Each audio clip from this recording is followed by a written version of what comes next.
indivisible, with liberty and justice for all.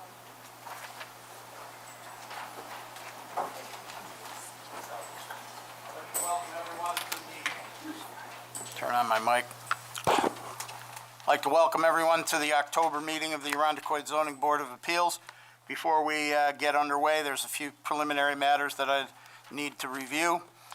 First, in the event of an emergency, you will be notified. Please move in a calm and orderly fashion out the doors to the west and take the stairs either to the north or the south of the building to exit. Do not use the elevator. The minutes of our meeting are being taken by our Secretary, Michelle. They are for the purpose of minutes, not for the purpose of a transcript. She's not taking every word down as a stenographer would do, but in order to help her identify who's speaking and summarize what each speaker says, whenever you come to the podium, if you would please identify yourself with your name and your address so that she can ascribe your comments to you and not to someone else. They are not, as I said, they're not intended as a verbatim record, only to indicate the sum and substance of what the discussion is. The meeting is being recorded by our ICAT department and broadcast on Spectrum Channel 1303. The way we approach in Irondequoit is we take the items as they appear on the agenda. Extra copies of the agenda are on the table next to the door to your left. Once the case is called, we ask the applicant to come forward or their representative, come to the podium, identify themselves by their name and their address, pause, and raise their right hand to be sworn, and then present their case. During the presentation of the applicant's case, the members of the board will have the opportunity to engage in discussion or ask questions of the applicant. When that process is completed, then we open it up to the public input portion of the meeting. We have identified 3 categories of public input. We take those who are in favor of the application first, and if there's more than one, we'd ask that you line up along that wall so you can come forward as soon as the person ahead of you is done. In the same fashion, then, we'll take those who appear in opposition to the application. And then the last category that's been identified over the last several years is those who have questions or want to comment on the application but don't have a position either in favor of or against the application itself. Once that process is complete and all of the public input has been heard, then we will give the applicant the opportunity to come back to the podium and address any concerns that were raised during the public input portion of the meeting. Once that's complete, then the case will be closed and we will move on to the next case on the agenda. After all the cases have been heard, the board will take a break and return after the break to deliberate on the cases. We do not deliberate on the cases in the order in which they appear on the agenda. We deliberate on them in the order that they appear on the agenda and for which the applicant or their representative remains present. So if the first applicant has left, but the second applicant is still present, then we would take up the second case first and do the rest of the cases for the applicants and representatives that have stayed. And then we would go back to the top of the agenda and deliberate on the cases that remain, for which the applicants or their representative have left. There's no further input during this portion of the meeting unless it's specifically requested by a member of the board. You do not have to stay in order to find out what we decide. You can run home, and if you have Spectrum, you can catch us on 1303. You can catch us on one of the many times that I understand they rebroadcast it. You can also call the Planning and Zoning Department at the Town Hall tomorrow morning after 9, and they'll gladly tell you what our decision was. One other item for tonight. We have an alternate board member who fills in for members when they are unable to be present. That's Mr. Devlin. We only have one alternate member, and tonight we have 3 members of the board who are not able to be with us for various reasons. So we are a board that is constituted by law with 7 members. In order for a case to be decided there must be at least 4 members of the board present. In order for an application to be granted, it must receive a vote from the majority of the board, whether they're present or not. So in order for an application to be approved, it would require 4 votes from the board. As I said, we have 5 members present tonight. With respect to the last 2 items on the agenda, which would be the cases involving the St. Joseph Street application and the Colebrook Drive St. Thomas School application.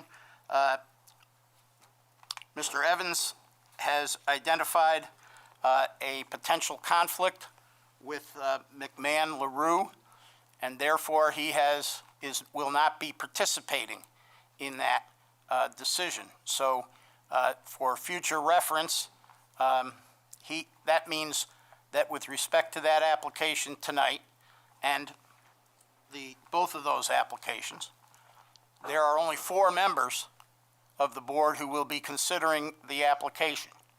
So if the applicant wishes to have the cases adjourned to a day when we may have 7 people, because if Mr. Devlin is here, even though Mr. Evans is not going to participate, Mr. Devlin would be able to participate. We'd have a full complement of 7. If the applicant wishes to adjourn, then we will gladly do so.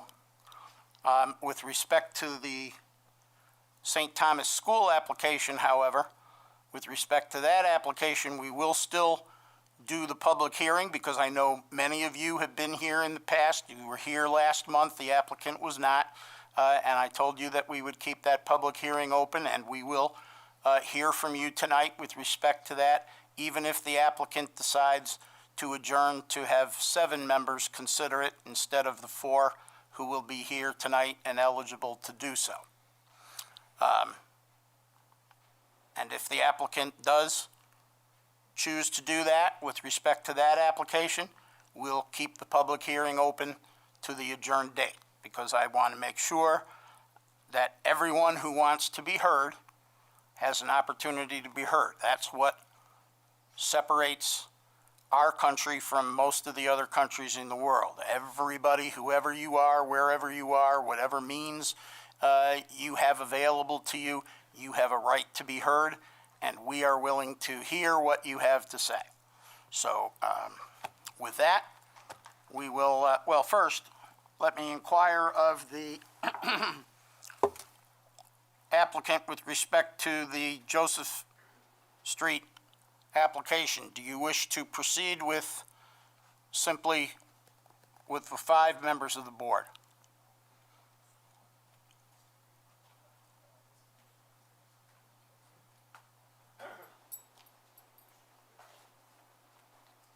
Mr. Chairman, Greg McMahon, McMahon LaRue Associates, 822 Holt Road, Webster. I think our client has indicated we would prefer to adjourn and wait for a more constituted board Okay. to bring this before you. All right. So what we'll do is we're going to take your case out of order, this case. I'll make a motion that we table this case with the applicant's consent to the November meeting.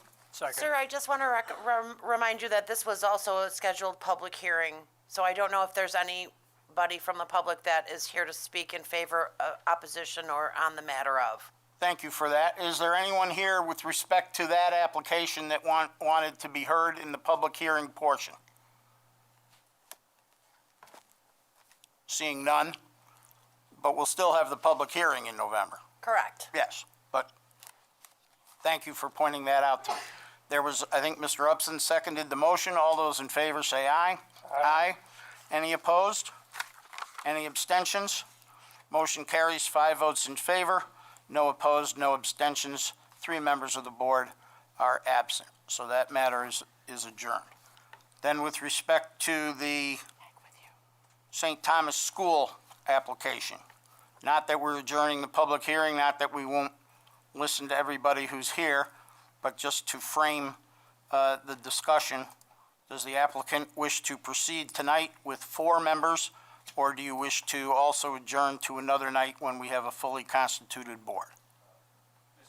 Chairman, Daniel Brennan, on behalf of the applicant, we would ask that our application be tabled for a vote until next month, but because you're going to open the public hearing, and the public hearing was open last month, we'd like to take the opportunity to address the board and respond to comments. Absolutely. I just want to take care of frame the discussion so that the applicant and those who are here are aware of the fact that we're not making a decision tonight. We'll listen to all the input that there is.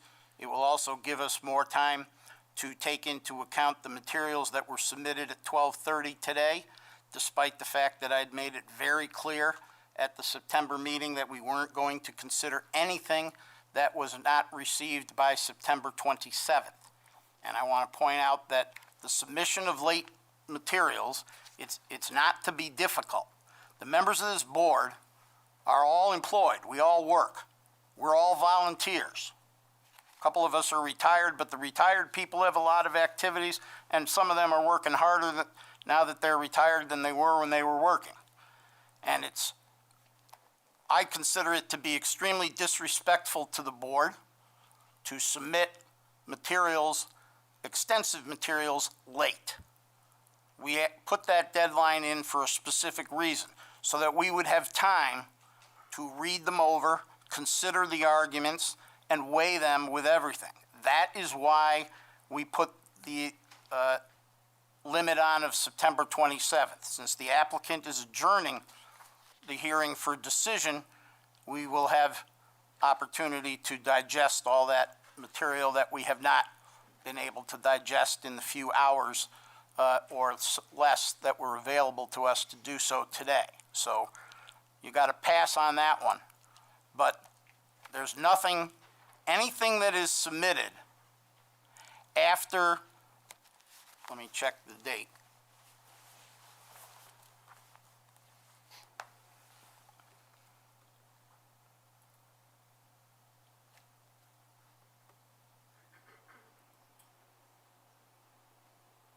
Our next meeting is November 4th. Correct. So anything that is submitted after October 25th will not be a part of the record. It will not be accepted. It will not be considered. So if you want to submit something in favor or in opposition to this matter that you want the board to take into consideration, it has to be here at the town hall no later than 5 o'clock on October 25th. Thank you, Mr. Brennan.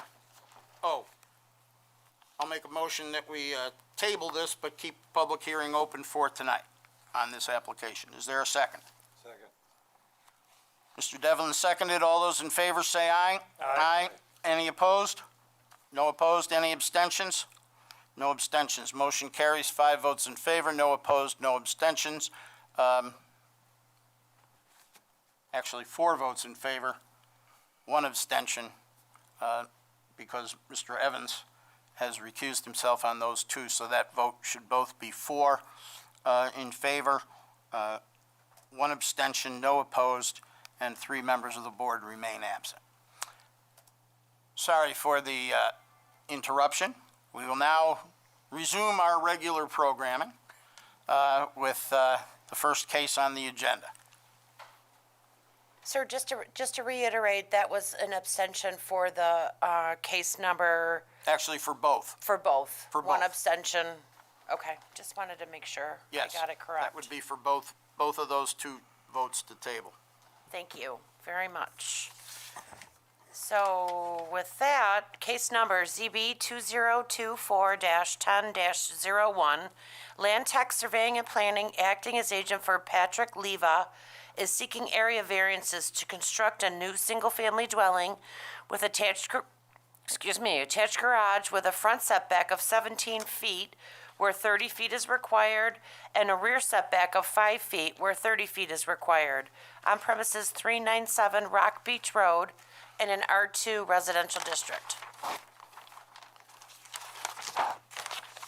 Good evening, Mr. Chairman, members Raise of the your board. right hand, please. Sure, Do you swear or affirm that everything you say tonight will be the truth, the whole truth, and nothing but the truth? I do. Okay.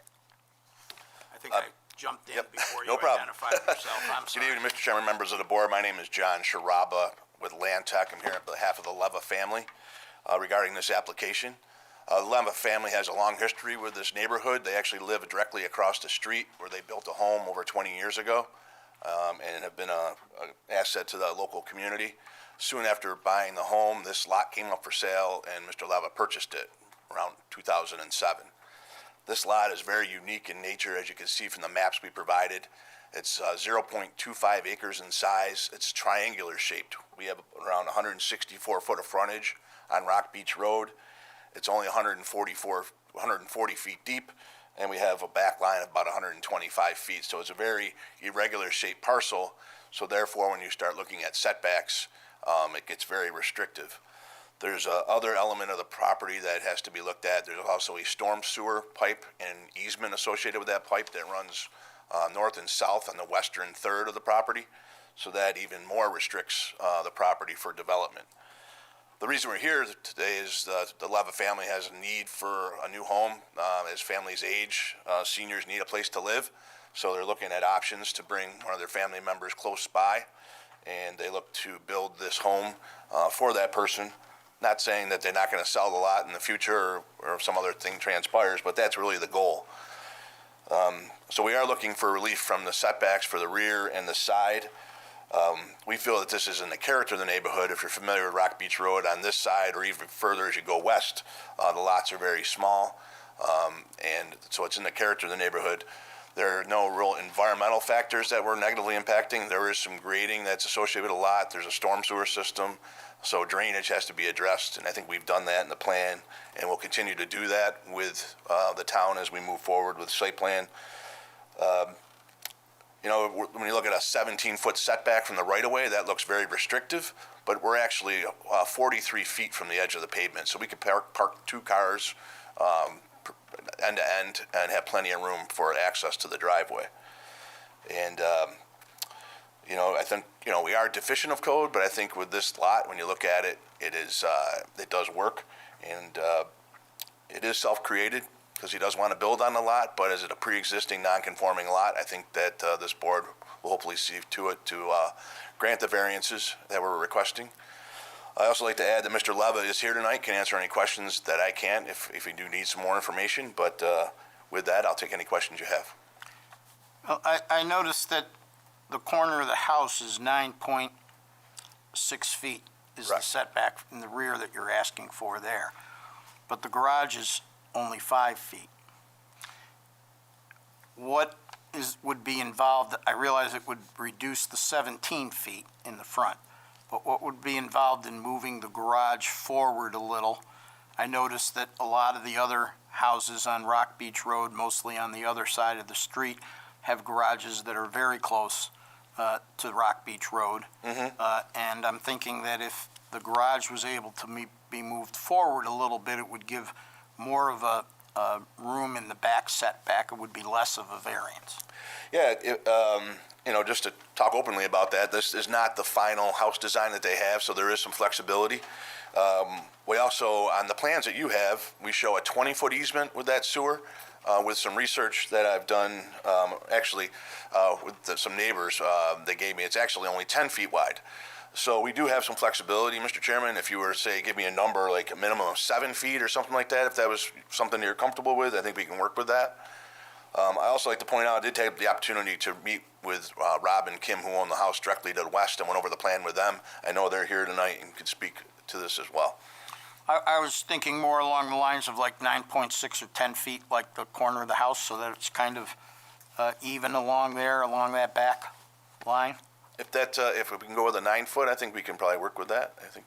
And I realize that would reduce the 17, and you probably don't know what that is, but we can build. So if you're saying if you're going to give us 4 foot, so we'll go to 13 on the front, something like that? If that's, I suppose that is the way it would work, wouldn't it? Very flexible. We appreciate that if you want to make that part of the record. All right, and I could be wrong, but you mentioned that you could still park 2 cars in the driveway, and I think you could do that even moving 4 feet, right? Yes. Okay. because I think it will give it a little less of a cramped, boxed in. This lot, I realize you have very little room to maneuver to build a house in this lot. Right. I think what we're setting here tonight are the minimums. We're trying to work with the architect, and now with that, a little more freedom on that storm I sewer noticed I easement. didn't have any pictures that show the siding and all of that. No, not today. All right. That was the only issue that I saw with this.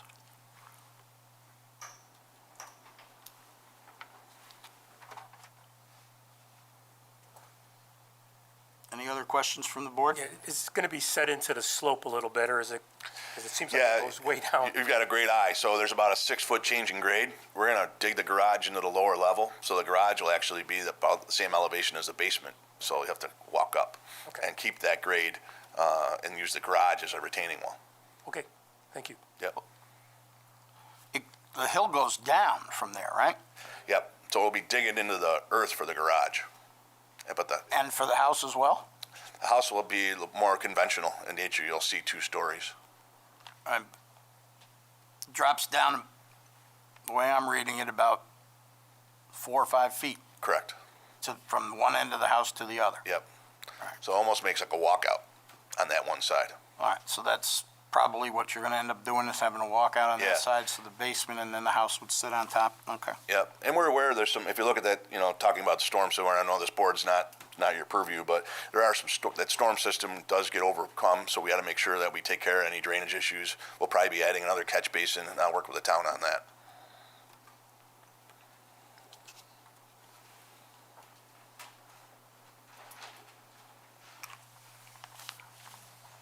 Any other questions from the board? All right, seeing none, we'll open this case up for public input. Is there anyone here who wishes to speak in favor of this application? Anyone here who wishes to speak in opposition to this application? Step right up, sir.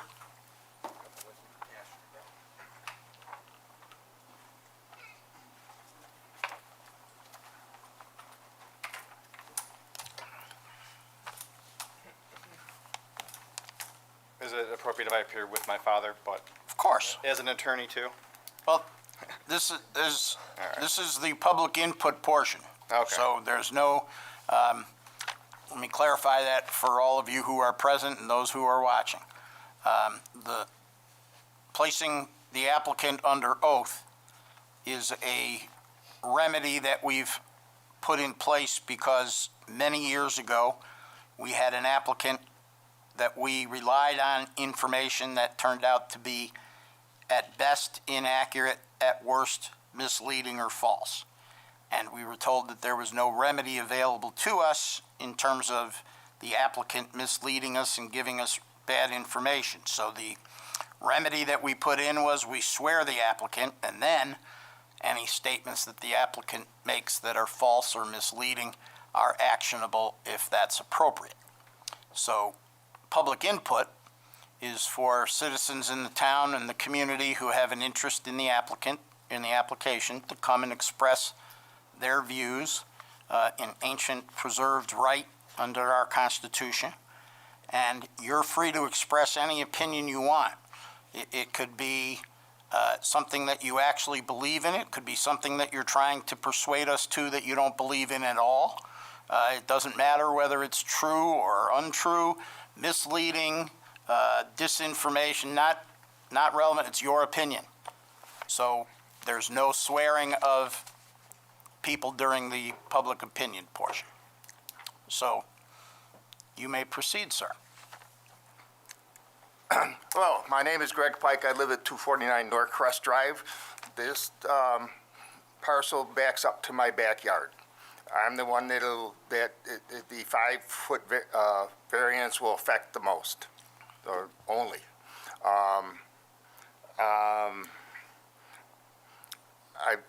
I'd like to go forward with saying I bought the house from my father that was built in 1959. So, and I've been there until 70, and then I bought the house in 90. So I've been there a long time also. So this is not something new to me. There's a couple of questions I have on the building itself.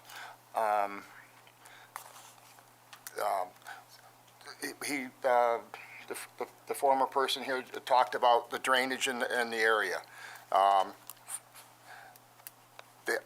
He talked about all the houses to the west. The houses to the east are all kind of a hillish coming down to this. They all drain. They don't drain into a drain basin. They just drain down the hill. So any construction there and altering of the land will change the natural flow of water. So that, I don't know if there's been a study on that or not, but definitely that's going to affect all the other houses to the east in my house. Let me address that point with you first. In terms of reviewing drainage and things of that drainage and lighting and those kinds of things, those are the kinds of issues that come up with site plan review, which is done in the planning board. Right? Our role is to set parameters on where things can be done based on the configuration of the lot and laying out the requirements that would otherwise apply. Okay. I don't know if these people know it, but there used to be a barn there, so there is a foundation in that hill. I imagine they'll find that when they start digging. The sewer going for it can't pass a perk test, so I don't know what's going on with the sewer. If the sewer sewer with pumps get put in, then who takes care of it? Does the town take care of that, or does the owner take care of that? That again would be something that the planning board would address when they review any site proposal that's submitted. Okay, so I'm not totally against a 10-foot. I'd rather see a 15-foot setback from the yard. The problem with going 15 feet is that if you look at the way the lot is configured, taking into account the elevation, the location of the sewer easement, and those kinds of things, going 15 feet would put it a lot closer to the road and would also eliminate a lot of the room that is available because of the configuration to actually put a structure on. Is there a map that we could look at? Because the first time my father was able to look at one was tonight. This is the map we have. Okay. Well, I mean, It wasn't shared. This is the first Oh. time I seen it tonight. It's right in front of you there. Good catch. Mr. Chairman, I just wanted to clarify for the record that site plan is not required with single-family dwellings, Oh, so per our town code. in the words of Rosanna Danham, never mind. and But that is something that would need to be taken into account by the engineers and the architects, and the town would be looking at that, I believe, correct me if I'm wrong again, in terms of issuing building permits and reviewing plans.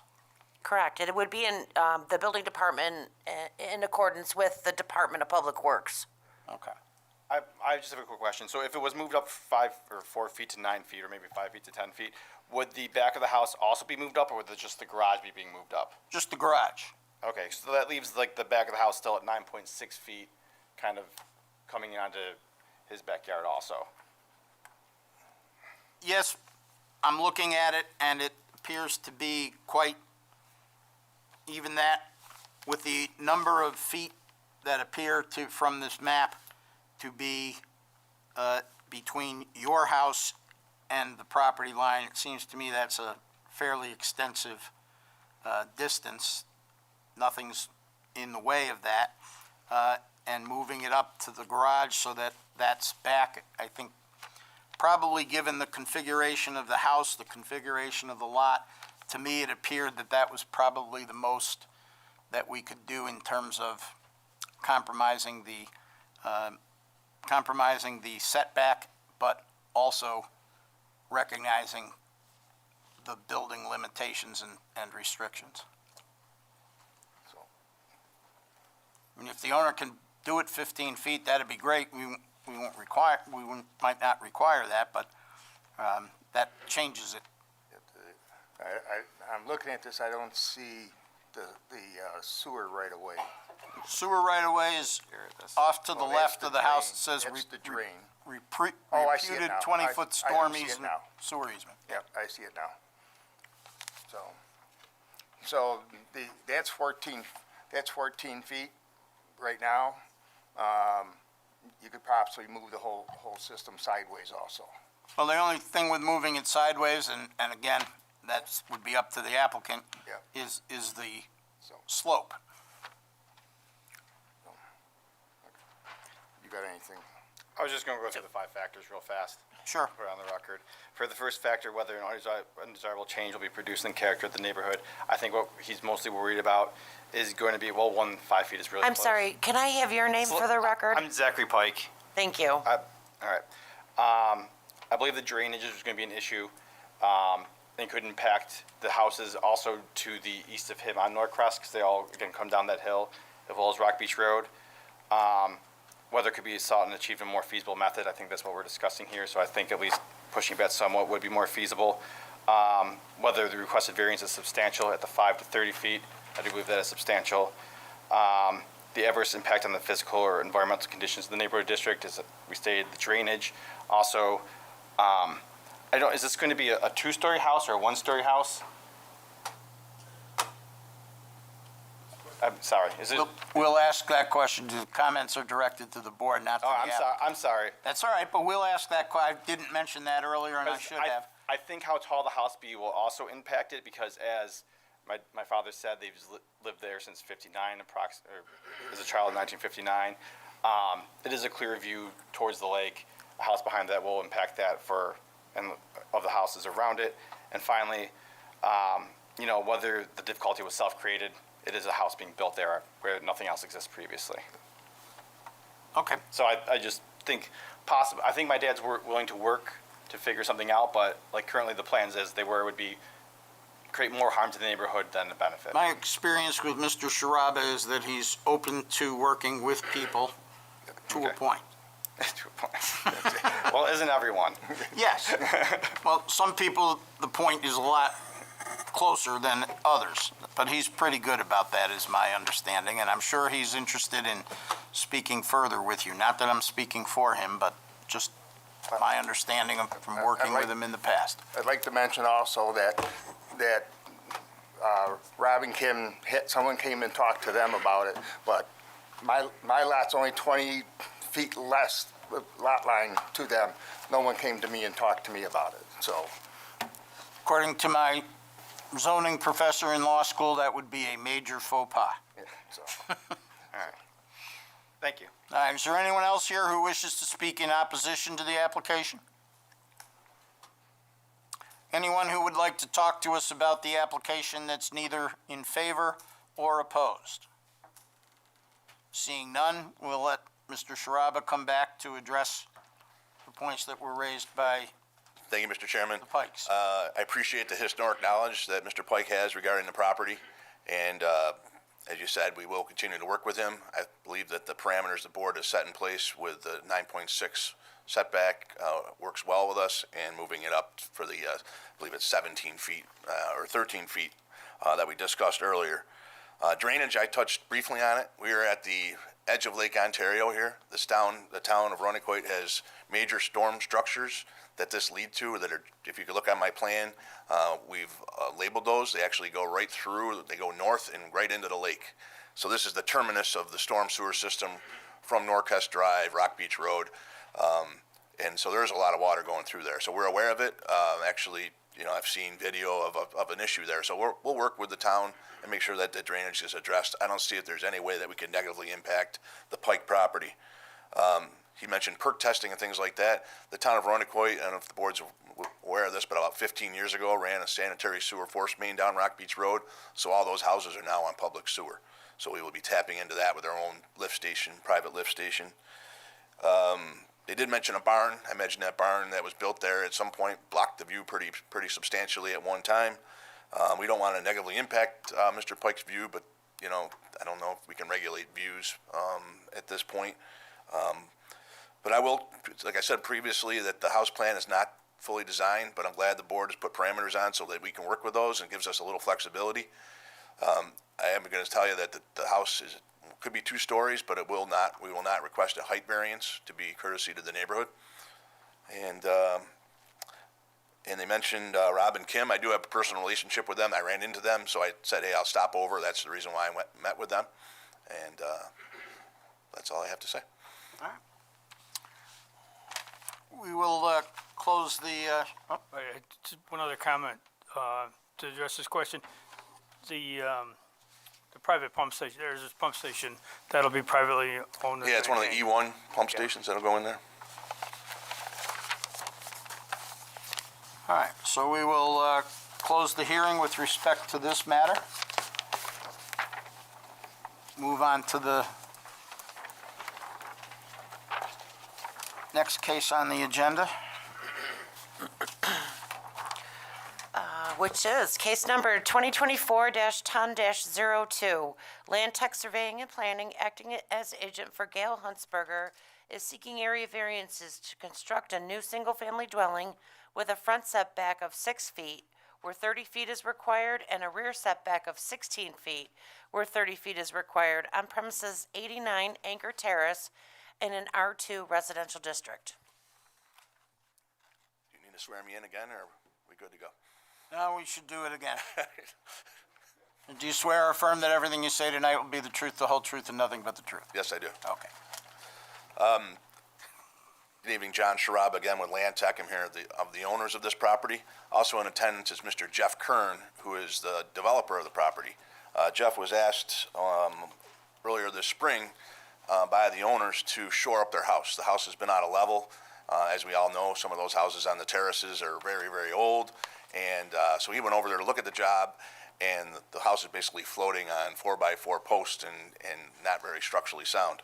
So out of a lot of anguish and stuff, they've decided to raise the house and build a new house. So the existing house on this 60 by 100 foot lot is 79 feet long and roughly 18 feet wide. We're proposing the same thing. They want to just replace the house in kind with a modern foundation, a new house, but they're not changing the character of the house. So the new house is 74 feet long, 18 feet wide, and really placing it on the same structure or the same area.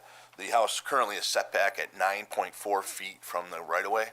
The new house is at 10 feet, but we do have a bump out for a front entry, but puts it at 6. So if you look down at the terraces, people have a lot of decks and things like that. So although it is 6 feet, the main house is 10 feet, which is really consistent with the original construction of the home. So we feel that this house location is in the character of the neighborhood. It will have no negative impact on the existing drainage patterns or anything like that, or heights or quality of life. We feel it's not self-created because the house is in disrepair and no longer has a working foundation system. And it's not significant because we're kind of replacing the house in kind. So Mr. Kern does have elevations of the building, but it's really one of those tent lots. It looks the same as the house is, just a little bit more modern. And with that, I can take any questions you have. When I looked at it, it appeared that a good, strong wind might knock it down. Is that about right? That's what I got from Mr. Kern. Yep. Okay.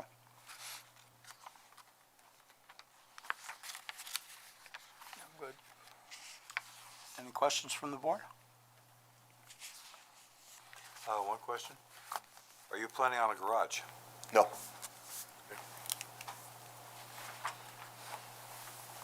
Any other questions? Seeing none? I was gonna, Oh, go ahead. you're just putting in a room off to the side, a 3-season room or whatever? Yeah. And so there was some asphalt in the front of that lot, is that gonna go? I'm not exactly aware of that. I assume it's going to stay because they do right in front. You're talking in front of the It house? would look like an old parking space. Yeah, I know they're going to probably do something to make it more upscale with the new home, Okay. but I can't really speak to much detail on the asphalt. All right, thanks. Is there anyone here who would like to speak in favor of this application?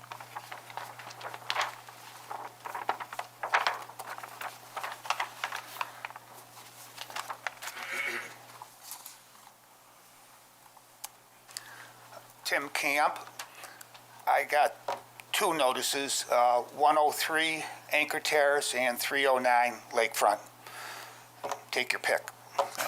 I am in favor.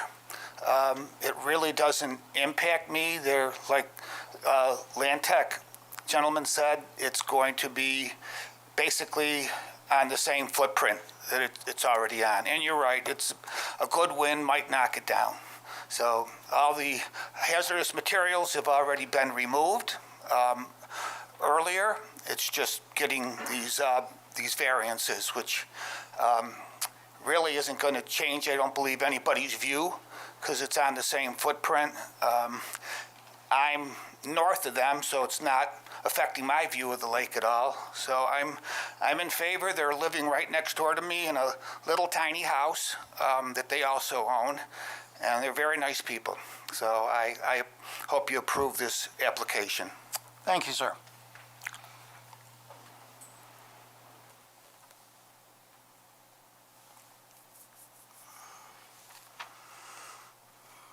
I'm Joseph DeRuyter. I live at 27 Anchor Terrace, and I'd just like to basically ditto what was just said. We've all been looking forward to seeing this new house. Neighbors that I've talked with all agree that it's very much in keeping with the neighborhood. It's not changing anything at all, and we look forward to the new place, basically. Thank you, sir.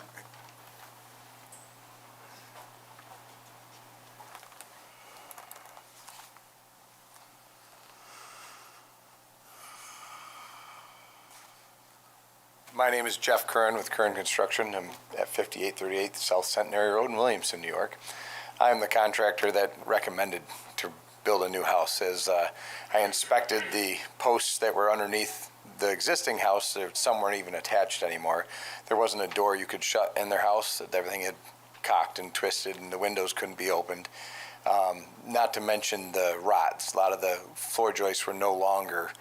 Most of all of them would have to be replaced, including some of the flooring, some of the walls. There's lots of warp, some serious issues with rebuild to the point where we wouldn't be saving hardly anything in order to rebuild it. The cost was exorbitant to try to rebuild, and that's when we said, let's price out a new home to see if this would go. And they were under the understanding in my talks with them that they would be able to build in the same footprint without having to do a variance. And of course, then we found out we had to have a variance. But they're good friend of mine's parents, and been more than graceful, working through this process, and hopefully looking forward to an answer if they can get a new home. All right. Thank you, sir. Yep. Anyone else here that wishes to speak in favor of this application? Step right up.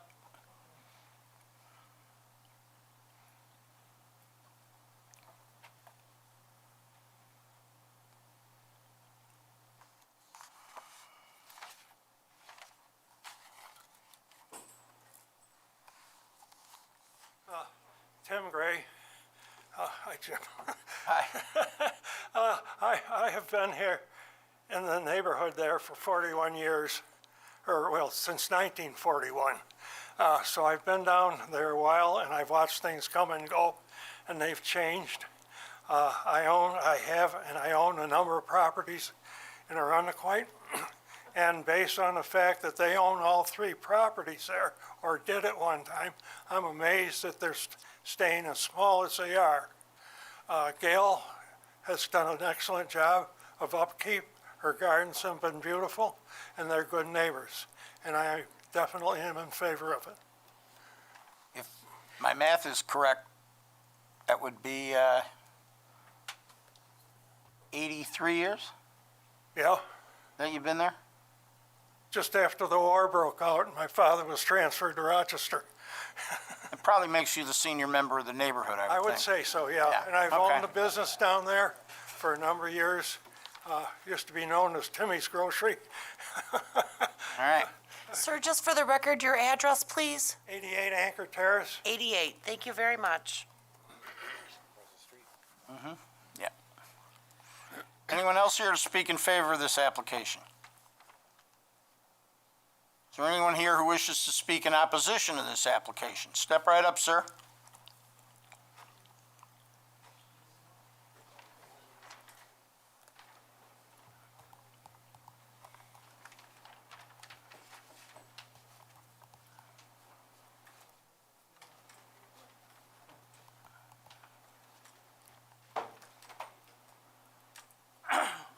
Jim Rayburn.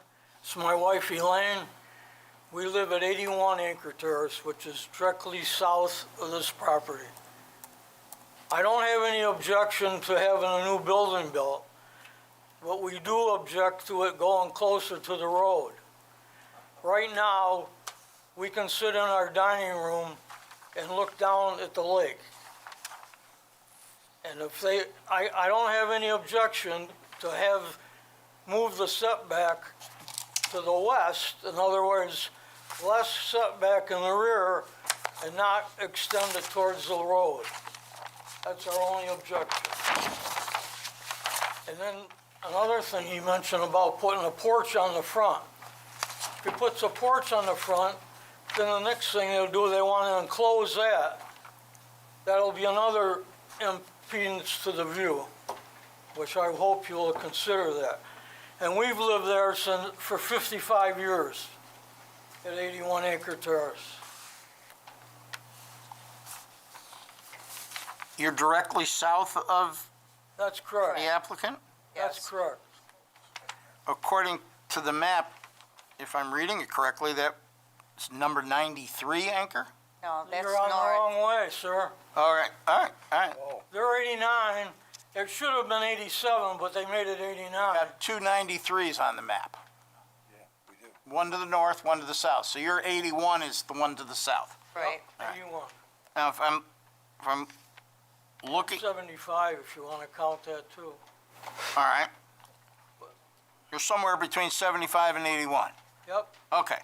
I'm looking at the map here, and it appears to me from the dimensions on the map that your house is 7.7 feet from the right-of-way. And that this would be 6.04 feet. So it would be a difference of about 1.5 feet between what yours is and where theirs is now, or would be. Maybe I'm missing something. Yeah. Our structure was built before this setback business. Okay, all right. I was under the understanding if you're gonna tear something down, that you, like it said, it's supposed to be a 30-foot setback. So like I said, if they could move it further to the west and have less of a setback in the back, that would be fine with us. All right. Okay. Anything else, sir? No? Thank you. Is there anyone else here to speak in opposition to this application? Is there anyone here who would like to talk to us about some aspect of this application, like setbacks, structural integrity, anything like that? Seeing none, we'll give the applicant the opportunity to readdress the board. Jim, I think it's the first, we set a record here with positive people for one of my applications, so it was really good. So appreciate all the neighbors talking about the application. I can understand the southern neighbors' issue, but I think as the chairman pointed out, we're only talking about a foot difference from their house, so I hope the board sees fit to allow the 6-foot setback for this application, so that we can build it where they originally had it. If it was, it's actually a little further back than the main house from the original plan. So it's the new house will be a little further back than the existing one?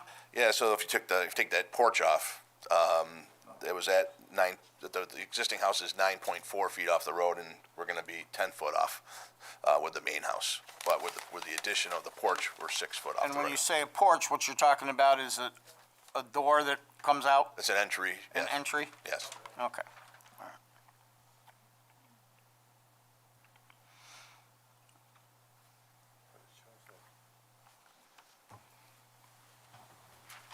Is there going to be a porch or an actual entry within the building? I could get Mr. Kern up here. I think he's got a set of plans.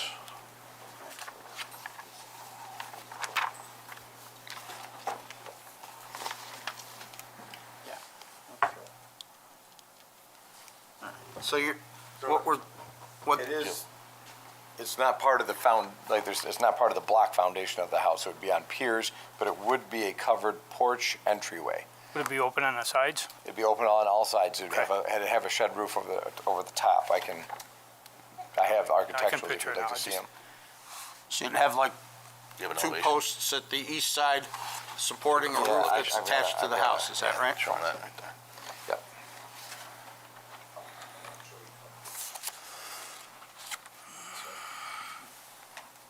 So there would be a Okay. foot porch with the steps coming down. So it's- covered, but it's open on the sides. It's All just right, railings. now we're looking, all right, that's the porch, now, that bump out. This is the house foundation, this wall here, where the window is. That wall there, underneath this is crawl space. Okay, so this portion would be a bump out. If you could show, Isn't that bump out That's portion? this right here. This right here? if you could show that to Mr. Evans and Mr. Intini too, Yes, Mr. I Kern, will. I'd appreciate it. So if you look, Yeah. this part, but this is 10'7" back. To here, but this is. No, no. Can you guys make sure you're at least talking to it in a microphone so people can hear So up there, the please? What we'll do is we'll summarize it as soon as I have a clear understanding The of it. foundation, which is this bump out, is 10'7" off. Then you have a 4-foot porch with 3 rises going down to the front sidewalk. And that asphalt will be removed. It'll just be sidewalk going to And the, this 4-foot porch here Yes. is this right here, basically, yes. Okay, so if you could, Correct. which is the main entrance to the house. Correct. if you can step up to the microphone and explain that so everybody understands. Okay. You guys like to see? Okay. This is the side view. This is the 3 rises coming up to a 4-foot porch into your main entrance of your house. This wall is 7 off the property. This here? Right here. Yes, that there, that's 10'7" off, and then this is the covered porch with the steps coming down. Gotcha. Correct. Yep, thank you. Yep.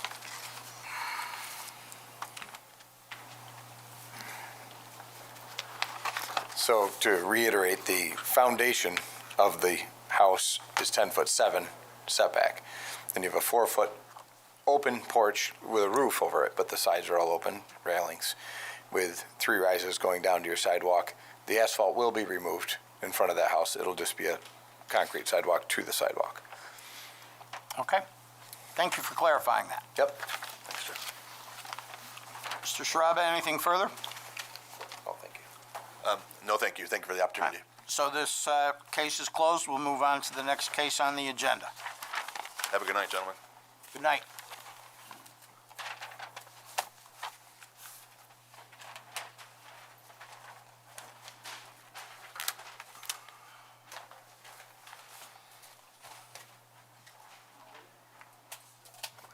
Next case on the agenda is case number ZB 2024-10-03.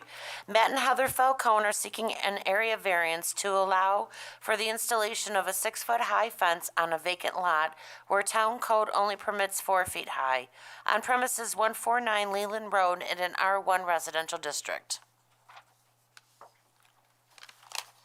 Name and address first. All right. Matt Falcone, 155 Leland Road. Now, if you'd raise your right hand, do you swear or affirm that everything you say tonight will be the truth, the whole truth, and nothing but the truth? I do. Okay. Good evening, Chairman, Zoning Board, fellow residents. My name is Matt Falcone, like I stated, at 155 Leland Road. We also own 149 Leland Road, which is right next door, but we consider it just one big property. Our next door neighbor, Rodney Pickney, he owns that house. He resides in Texas, but he rents that house out.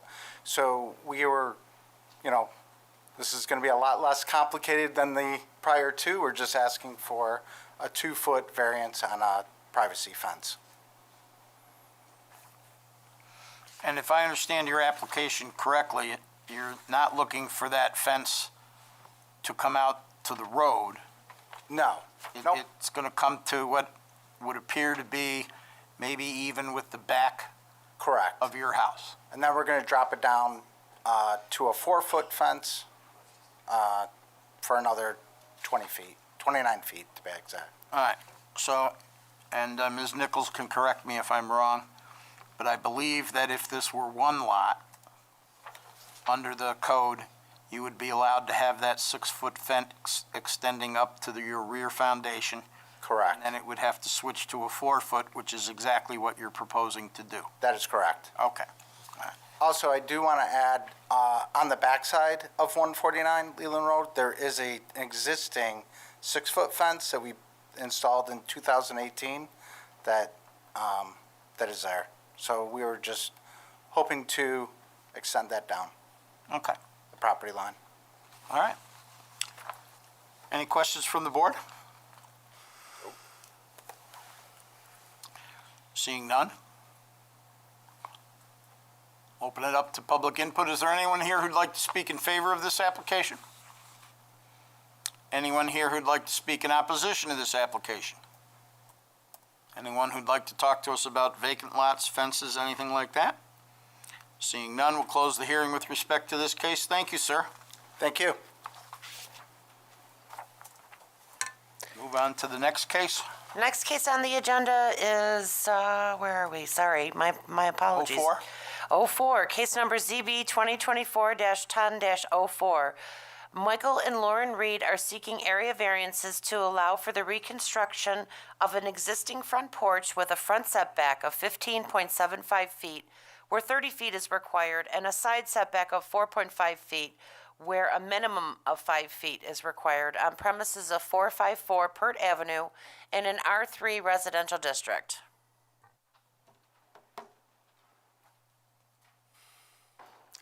Michael Reed at 454 Pert.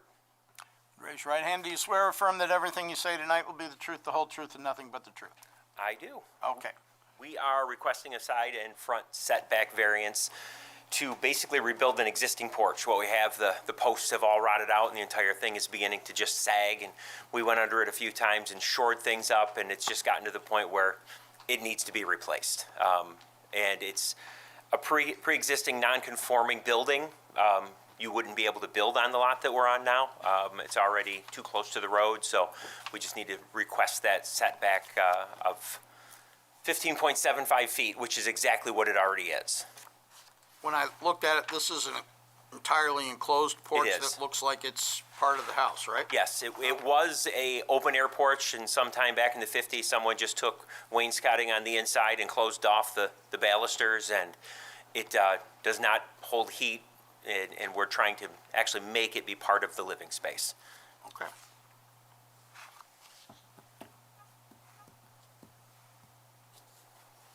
Any questions from the board? Pretty straightforward. All right, seeing none?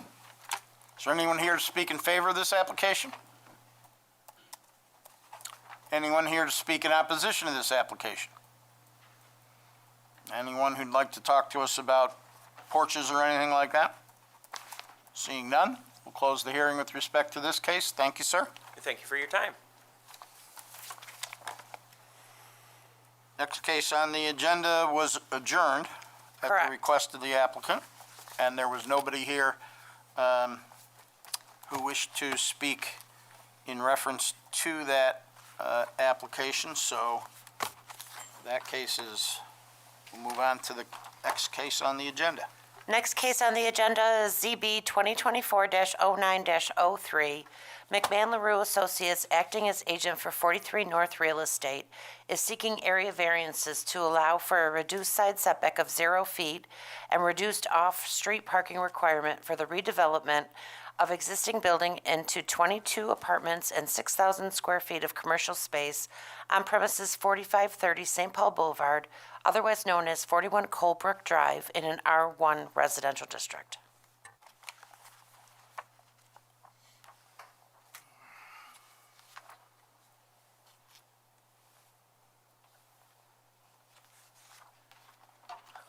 Joel Barrett, Your address, please? Fairhaven Road in Rochester, New York. The number? 15. Okay. Do you swear or affirm, raise your right hand, please. Do you swear or affirm that everything you say tonight will be the truth, the whole truth, and nothing but the truth? I do. Okay. So, again, we're here to request variances for parking. And our plan actually is a reduction of overall parking requirement. We have an instance where, we have a site that if it was subdivided, theoretically, there wouldn't be enough parking for a school or a church on the site. The only structure that would have sufficient parking would be a rectory. So we kind of have a situation where a site that couldn't be subdivided without a parking variance in any way. We also recently received our Supreme Court ruling for the use variance, which is separate from this, but the Supreme Court did uphold our decision and the town board's decision to approve the use variance for the site. So from our side, we are bringing the site in aggregate in closer to compliance because a school, an apartment, and my use for the apartment building has a less dense parking need with only approximately 42 spaces for the residential and another 20 or so for the commercial space. A school at a minimum would need somewhere by 120 to potentially greater than that, depending on the number of students. The church on its own needs 383 parking spots, approximately.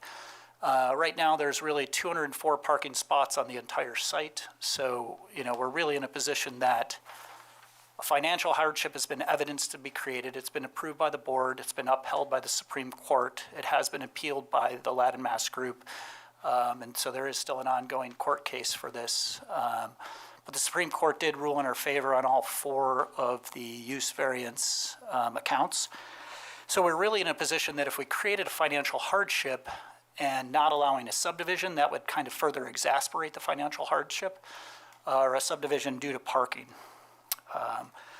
So our plan is bringing the parking on the site, a pre-existing non-conforming, into closer compliance because our parking need is less dense. We do have the Supreme Court, which I mentioned, upheld the town's decision to approve the use variance. Without the use variance for parking and the side setback, which I'll discuss in a moment, there really wouldn't be an alternative for the property unless it was sold as a whole, or so no individual piece of the property could ever be subdivided in this current case. So the granting of variances for a situation such as this has happened in other municipalities. There have been plenty of schools separated from churches in other municipalities, with a less dense parking use and not having enough parking for a church. It's been common since church populations obviously have been declining over the number of years. And actually, church has become a really difficult redevelopment scenario. Not that that's the case here. We have no interest in redeveloping the church, but they're just very difficult to repurpose, and you're seeing more and more church vacancies that are having difficulty in repurpose. The last piece of that would be our side setback. So essentially, the side setback is really related to a breezeway that connects the 2 structures. Our property line currently exists, the school starts within 15 feet of the property line, but the breezeway is considered an architectural feature by State Historic Preservation Office. So, could it be demolished to meet the side setback requirement? That's a possibility, but we consider it a defining characteristic of the property. Also, if that was demolished, it would open up sight lines to the parking lot, which I think presents kind of an unfavorable situation for the community or people walking. As you're walking by the areas, you're seeing the church, you're seeing the linkage between the school, and you're seeing at least what I would consider an attractive architectural feature. It kind of bridges the 1920s school with kind of the more 1960s, more mid-century and design of the church. So I think it's an architecturally pleasing feature. So other than the fact that, we think that our parking use there is less dense, I would also argue that the lot sits vacant the majority of the time outside of Sunday. I know that there is church services that can get up to 200 people or so in attendance, divided by however many people ride in cars. They're taking on 100 spots, 125 spots in the parking lot. I understand that they're, have an active parish on Sundays, so I'm not, trying to discredit that in any way, shape, or form. But our parking use would be less dense. Also, we're in a pre-existing non-conforming situation. So even if there was a school there, that school would require at least 120 to 150 spots to be subdivided. So we get back to kind of the financial hardship piece of it, where we're converting it, the use variance was approved to make it something else because a school doesn't work. If a school was there, the parking isn't there for a school to sit independent to the church. The church doesn't have enough on a standalone basis. So we're really in one of those conundrums that this project and our project makes it better and closer to compliance. So I I know our attorney wanted to speak a little bit on that too.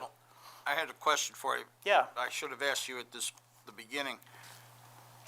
Did you review the public hearing and the entire hearing from our September meeting concerning this project, this case? Yeah, we did review that. I didn't read, every section, but I did rewatch that, and I understand, the public's input on this and them not wanting that to happen. So I did review that, and I do apologize for not, the last minute cancellation. Was it the advisement of our attorney couldn't make it? We were unsure about the legal need for obtaining a variance. There was still some question as of to that. So we do understand that the people, that are involved in the Latin Mass group are still opposed to this project, but I wouldn't say it's anyone outside of that group. Well, I believe that we have widespread community support outside of. I just wanted to clarify on the record that you reviewed what took place at the September meeting relating to this case, because that's part of what's in front of us, and I want to make sure that you're aware of it.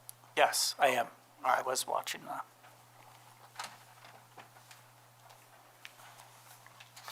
I'll just make a couple extra points. I think Joel has essentially hit on all of the important points, but it's worth mentioning that. Excuse me, for the record, the question was whether or not you should be sworn in. Mr. Brennan is an attorney, and as such, he's exempt from being sworn because if Mr. Brennan were to make misstatements or false statements to the board, he'd have a lot more at stake than anything that we could do. That is true. Last time I appeared before you, we were holding multiple months of very thorough, in-depth public hearings on the use variance case. The public had an opportunity to participate in those public hearings, and to this board's credit, there was a very careful consideration and thorough review of a very robust administrative record that was in front of you. Since that time, the Zoglin firm, on behalf of their client, has sued the Zoning Board of Appeals and the town of Arundecoit, essentially alleging that you made an arbitrary decision in granting the use variance. New York State Supreme Court has made the determination that you did not make an arbitrary decision and has upheld the approval of the use variance. And I want to touch on that again. I know Joel brought it up, but I think there's some specific findings in the judge's decision that are worth reading into the record here. Specifically, that the judge upheld your finding that there was substantial. Excuse me, do you have a copy of that decision? I do have a copy. I don't know if I haven't. All right, Michelle, can we get that copy of that decision out to the members of the board before October 25th, the deadline I put in place? Yes, I believe I have a copy of this. I would just have to look through. All right, because I just think that should be part of the record.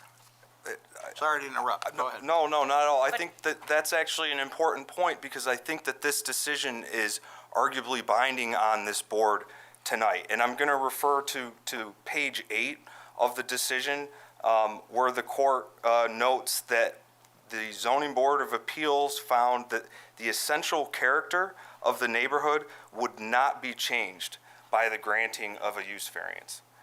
If you're to hold to that prior finding and determination that you made that was upheld by the court, you cannot deny the area variances that are before you.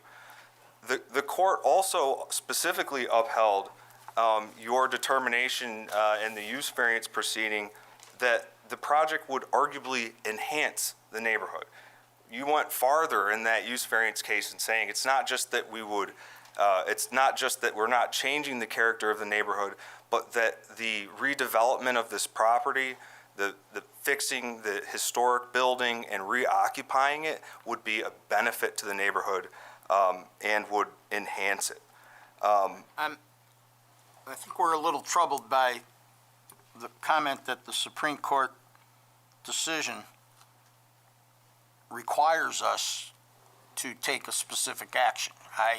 I'm going to need to see the opinion and read it in order to understand whether or not that's the case. But it seems to me this is a separate issue.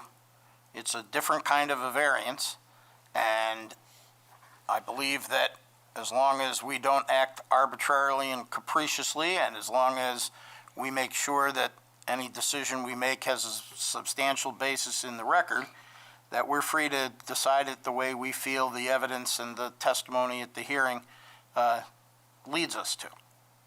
Well, I agree with you Okay. mostly, Mr. Chairman. but Mostly? All right. Tell me how you disagree. I would argue that the burden for the use variance approval was substantially higher than the burden is here tonight for the area variances. I agree. And the prior finding that this board made that was upheld by the Supreme Court, that the project would not change the essential character of the neighborhood, means that the area variances must be approved as well. We don't. That's where we part No, sir. ways. Oh, sir. So, If this project does not substantially change the character of the neighborhood and arguably enhances the neighborhood or is a benefit to the neighborhood, you couldn't possibly say that the benefits to the applicant, which we also established at the use variance hearing and are the same here tonight, you cannot possibly say that the harm to the community outweighs the benefit to the applicant if the project would arguably enhance the neighborhood and doesn't change the existing character. well, I understand that's your position. That's something that may or may not need to be addressed further at a different time. But for now, let's just say that we potentially disagree on that, and we're going to all have a copy of the court's decision, so we'll be able to read that. Yeah, and so I think that's sort of a legal question that you'll need to resolve, but the factual No, question. we don't have our attorney here tonight to guide us on that either, so. Right, and I'm sure you'll want to confer with counsel, but the factual matter that we would ask the board to decide is that there are no other options here because we have a pre-existing non-conforming building or several pre-existing non-conforming buildings and a pre-existing non-conforming lot that we're not proposing to change. There are no other alternatives. So to deny this application would essentially be to impose that same substantial financial hardship on the church that this board determined entitled them to an area or use variance last year. You'd be saying this project can't go forward because we have no alternatives. The building exists in its current form. They're connected, so you can't have a setback, and there is no space on the pre-existing lot for additional parking. Well, with respect to the connection, as I understood your client to say, if we don't grant the setback variance, they'll get rid of the extension, and then it would be in conformity with the setback. Well, he may have misspoke. My understanding is that SHPO would not approve the demolition of the breezeway, the section of the building that connects the school and the rectory. That's the State Historic Preservation Office? That's correct. This is a historic building, and Can you also submit to us, no later than October 25th at 5 o'clock, the State Historic Preservation ruling on that, and a reference at least, if not a copy of the regulations that would apply to that would either say it can be demolished or it can't be demolished? Yes. Okay, thank you. Yes, absolutely. So those are the issues that I just wanted to highlight for you tonight, and if you have any other questions, we're happy to discuss as well. And I apologize for the last-minute cancellation last month. I had a conflict, and I advised my client to ask for an adjournment. Understood. As long as we don't get blamed for the delay, it's fine. Can we talk a little more about the breezeway? Sure. I want to know. Yeah, so, Let me ask you a question. Yeah. What is the purpose of the breezeway? the purpose of the breezeway. I know what the breezeway was to get kids from the church to the school and back. You're not going to do that now. What is going to be the purpose of it? So the purpose is there is a method of egress for us, which with our plans, there is a door that we will be utilizing in the breezeway. So there is an egress to that side of the building. So we would be using that to gain access to the parking area and also meet egress path minimums on the inside of the building. We have, aligned with our site plan or with our floor plans to have our elevator very close to that access door because of ADA accessible reasons. So there would be, number one, I think it's a attractive feature. So, in terms of keeping it, and allowing a side setback for that, I think it blocks the parking area from the public. So as you walk by and you walk in the front of the school, you don't see a sea of cars back there, or, it obscures the parking area. So I think not only that the connection is there for, the adjoined purpose, however long ago, if it was 25 years ago when school was in session and the kids, walked there prior to stepping stones. But now I think it's an architectural feature that creates a nice visual impact from the sidewalk. Also, regarding the tearing it down, just to meet a zoning, just to meet the setback requirements and remove the variance, we were consulted. We did have the State Historic Preservation Office there, and they did determine that it is an integral part of the site in terms of like a specific code. It's more of, I don't know if there's like a defining area that says, oh, this connection, must stay, or, if it's that black and white that we have a document. Chris Brandt, who is our architectural and historic consultant, who also sits on Arundecoit's historic board or preservation board, I get those two confused sometimes.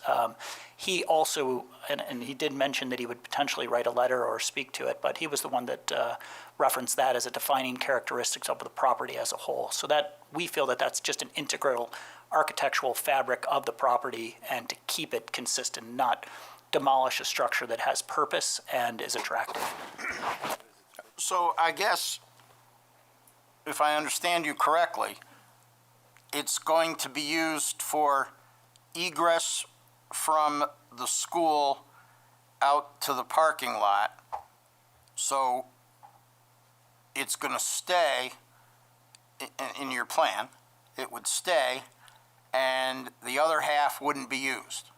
Is that Yeah, the other about half right? would be, there'd be a demising wall there. So I guess my question is, I'm not up on this very much, but I know that I recall references to things like common wall agreements where two buildings share a wall. Yeah, you're right. And I'm wondering, because if I understand it correctly, and tell me if I'm wrong, but the reason that you're asking for a 0-foot setback as opposed to a 15-foot setback is to keep the breezeway.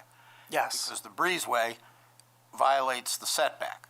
yes. But if there was an agreement that allowed that to be used by both, then you would only need an easement or only need a variance for that portion of the 15 feet that's occupied by the breezeway, right?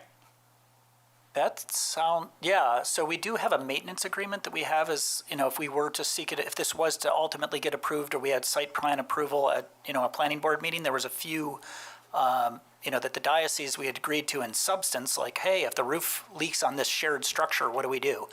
So there would be like some sharing agreement for the cost associated with that, based on the percentage that's on, our property line versus the adjoining property line. So Is the diocese going to use that breezeway also? I don't know for certain. I mean, it doesn't look like it's being used now because I think there's some, I'm not positive. So I don't believe that we'd be using the same door. Okay.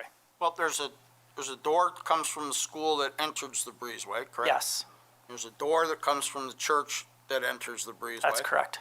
And then there's going to be a door, I assume, somewhere in the middle Yes, that goes out to the parking lot. yes, so the door, So people from the school would exit the east door, go into the breezeway, and then go out into the parking lot. And people from the church could go out that back door, the west door, and come into the breezeway and go out into the parking lot, right? I think the idea there would be a demising wall at the property line or somewhere in that vicinity. So that Put a door wall would in be. the middle of it? Yes.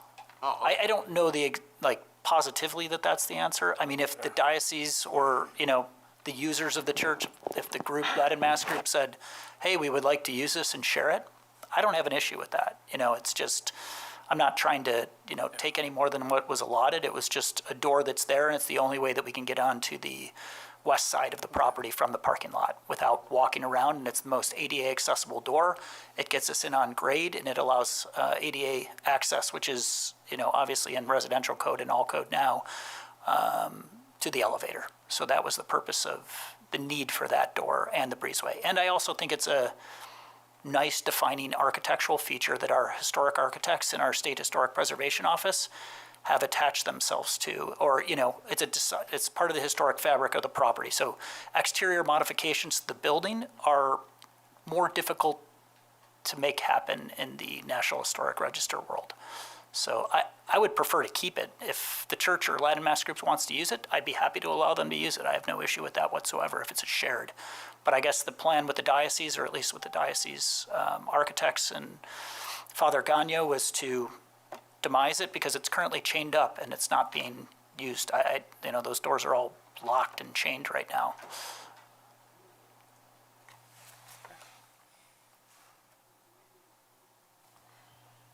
But it's not currently being used by the church. It's probably been, I don't know how many years, probably since before Stepping Stones as that was in use. It's not in disrepair. I mean, it's not like falling apart, but. Part of it looked better than the school did. Yeah, I mean, I think it's a cool structure. Like, it's very unique. Like, it's a mid-century church, and then we have kind of a 1920s school. So it's like that. Yeah, I was just concerned about putting a dead wall or divising wall between the two and then having them close off there, and now you got a basically dead zone. So I just want to make sure someone maintains. Yeah, and that's where the maintenance agreement comes in. So, at least because it's something that we'd be using regularly, I guess that has to be fleshed out a little bit more, but there was a drafted maintenance agreement that the diocese didn't want legal review to happen because they wanted to make sure we got through all of our municipal approvals before they spent additional legal dollars on these perf area agreements. So we have cross-access easement things that are going on, shared parking things that are going on, shared maintenance on the parking lot based on square footage, and the fact that I'm using egress on St. Paul. So there's a number of things to be worked out, which I'm comfortable these variances being approved subject to those things, but. The problem with that is, which came first, the chicken or the egg? I mean, the diocese wants to save money on legal review of documents concerning maintenance of a structure that is pivotal to our determination as to whether or not to grant the variance that you're asking, because if we deny it, the structure's going to be torn down. Yeah. If we grant it, the structure will stay. And then there's also, apparently you were alluding to agreements concerning the parking, which is another issue in front of us.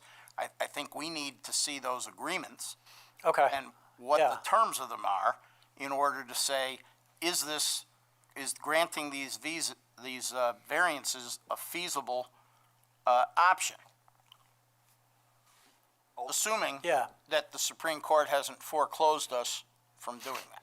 Well, we definitely have a letter of intent that laid out those variances. So generally when we, prior to preparing a legal document, we'll outline all the business terms in an agreement. We'll outline who's doing what, who's responsible. So we do have an agreement in principle for all of those things. So it's subject to. At a minimum, we'd want to see that. Okay, I'm comfortable with sharing that. But Alternatively, Mr. Chairman. prefer an agreement. You could make it a condition of the approval that we submit copies of these agreements to be approved by the building department at their discretion to meet certain criteria prior to us pulling a building permit. Let's first look at what what'd you call it, a letter of intent? It's a letter of intent, so it Letter of kind of has intent. the terms around these areas that I knew would ultimately come up in these board review. Let's and look site at the plan. letter of intent, let's look Okay. at the historic stuff, and let's look at the other things that I've mentioned. Supreme Court decision, those three things. Okay, Okay? yep, All right. thank you.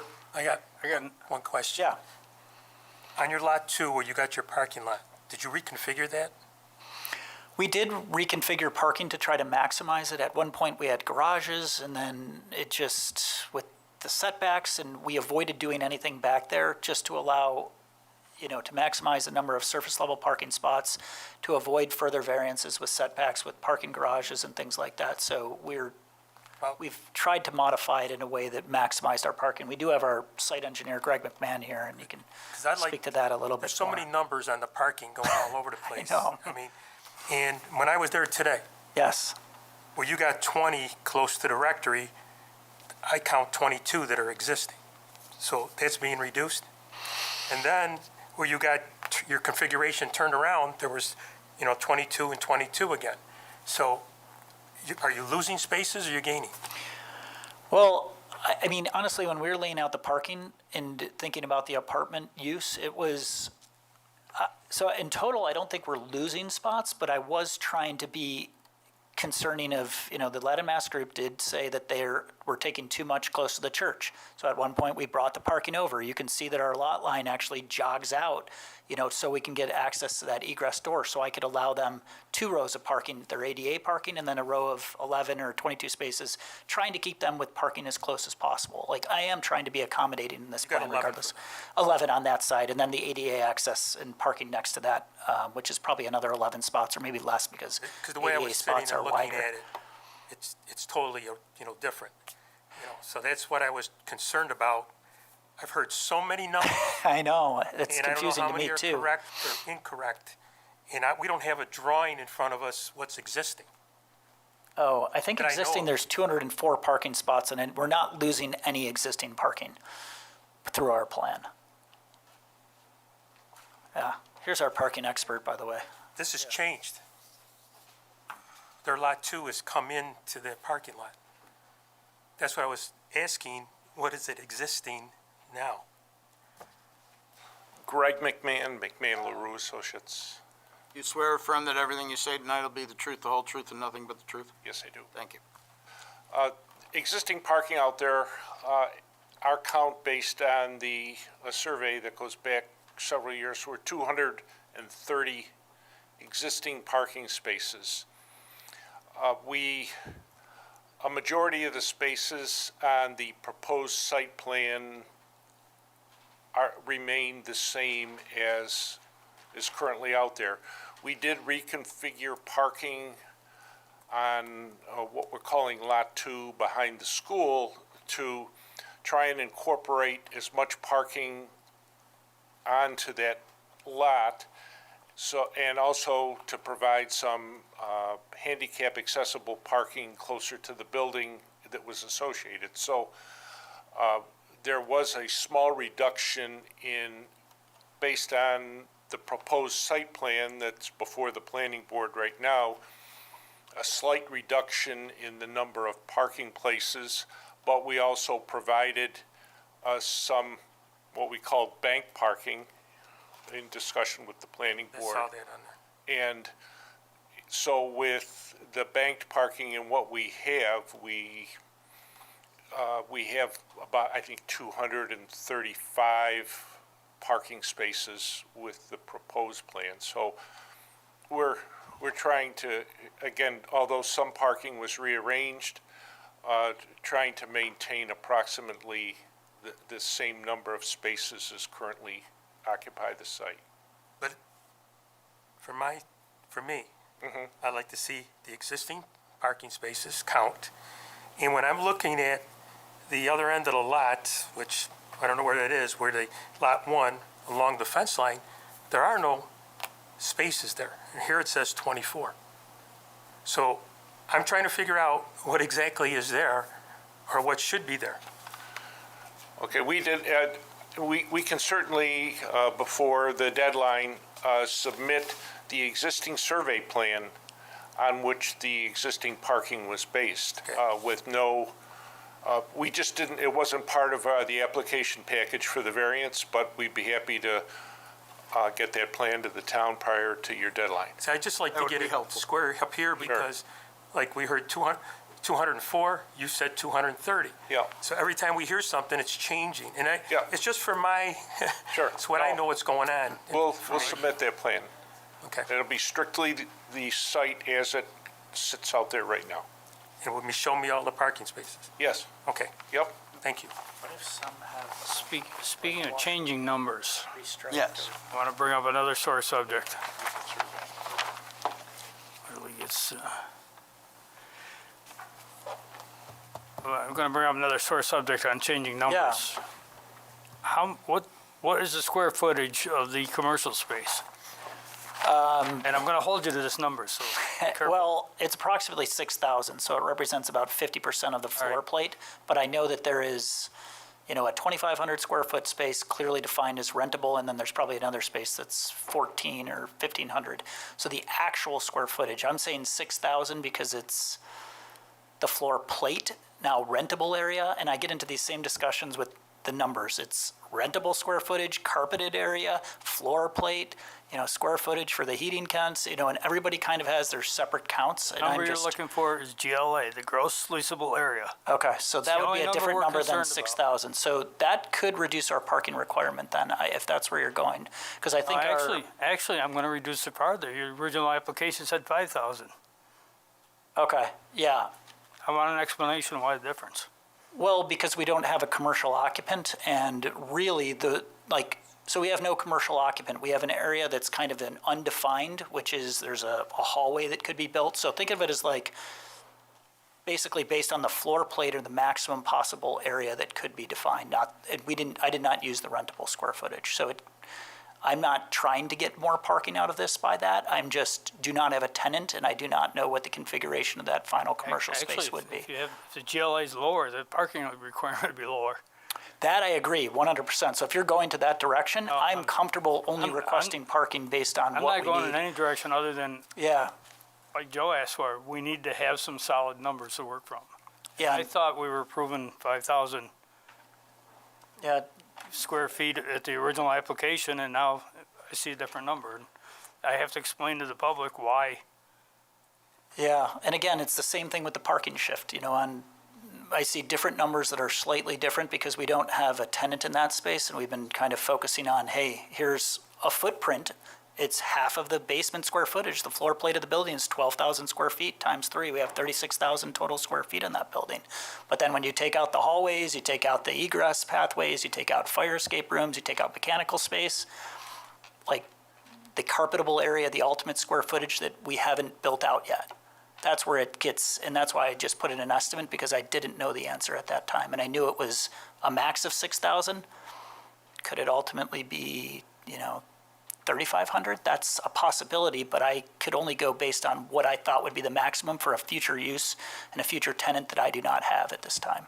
But I think the point Mr. Upson's making is the variance that we granted and that was upheld by the Supreme Court was for 5,000 square feet of commercial space. So when you say that the other portion of it isn't defined, I have to take issue with that. It seems to me that it is defined. It's defined as non-commercial space by the terms of the use variance that was granted by the board. That's fair, and I think the reason that I said, or at least 5,000 at that time, or if that's what was approved, is because I knew that there would be no more than that. And I'm not increasing it to 6,000 in an attempt to make my parking requirement higher, because I would obviously like it lower. The actual matter, like if I looked at what an architectural defined space between those two areas, assuming they used all of it, I think one area might be 2,500 and the other area might be 1,500, so it's actually less than 5,000. But when I was going for the use variance, I didn't have a tenant, we didn't have full architectural plans developed. All of those things happened after the use variance. So in terms of order of operations, I can't design it until I know I can build it. So the use variance said, all right, you can build something here. And, and that's why I said a maximum of 25 apartments. We ended up with, 22. That's why I said a maximum of 5,000 or 6,000 square feet of commercial space. We're going to end up with 4. I went in high because I knew that I wasn't sure what would happen at the site. I knew how many square feet we had in the building, but once you add in hallways and fire escapes and things like that, the carpetable area, if that's what the zoning code parking is defined on, I can get you better information on that because we do have that from our site plan.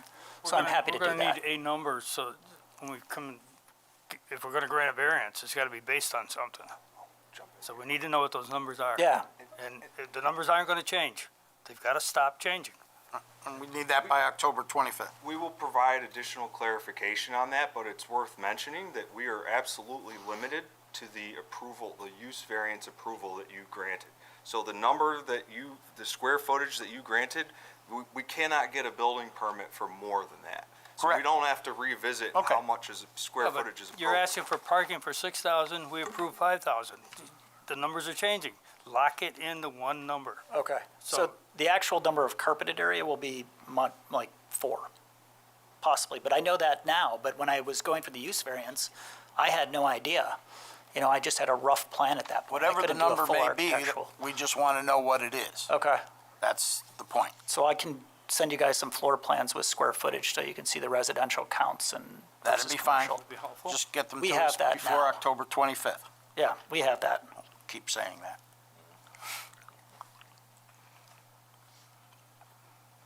Anything else?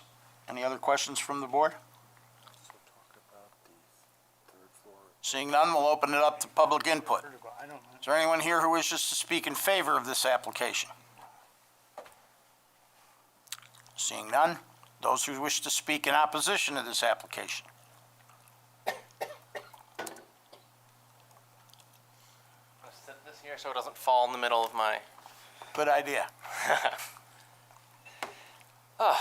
Good evening, everyone. My name is Jacob Zoglin. I'm an attorney and partner at the Zoglin Group here in Rochester, and I'm here tonight to speak on behalf of Denise Flanagan in opposition to 43 North Real Estate's area variance application. Tonight, I will focus on 3 reasons why the developer's application should be denied. And I ask that you refer to my prior submissions for additional facts and reasons that warrant denial of the application. I'll try not to go over too many things that are in the writings. First, seeker is not yet complete, and so the ZBA cannot approve this application at this time. Because the proposed project requires multiple approvals from multiple different boards, seeker requires that this application be subject to a coordinated review, which will reveal that a positive declaration of environmental significance is required and that an environmental impact statement must be prepared. And because the planning board both has broader review authority and already has applications concerning this project pending, the ZBA should participate in the coordinated review with the planning board acting as lead agency.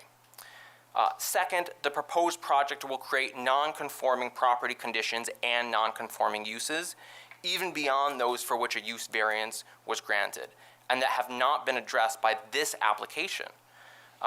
The board should not grant any approval that would create or exacerbate non-conforming conditions or uses.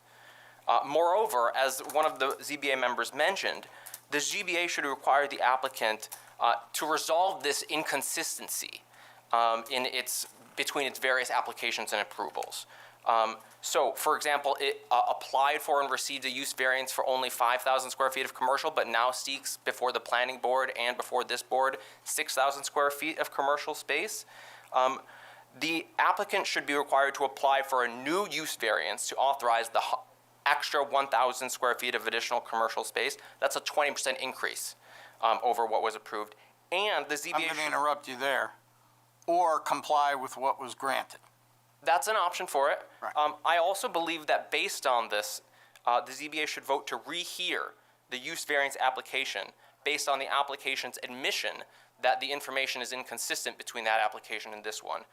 And the fact that there's a bait and switch going on, that they applied for 5,000, were granted 5,000, and are applying for 6,000 square feet of commercial space before the planning board, and use the same one in this application to this board that has not been amended. And so the ZBA should really reconsider that application, and it should reopen the seeker process for the previous use variance approval. It should rescind the previously issued neg deck, and considering all applications and project impacts together during the coordinated review, issue a pause deck.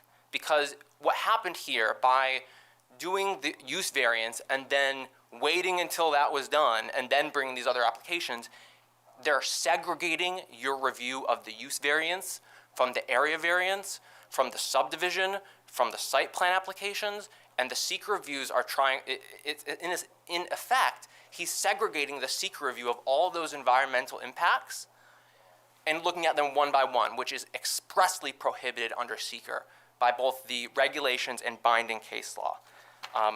Was that point raised in the litigation over the use variance? Well, there was no application previously, so it couldn't have been raised.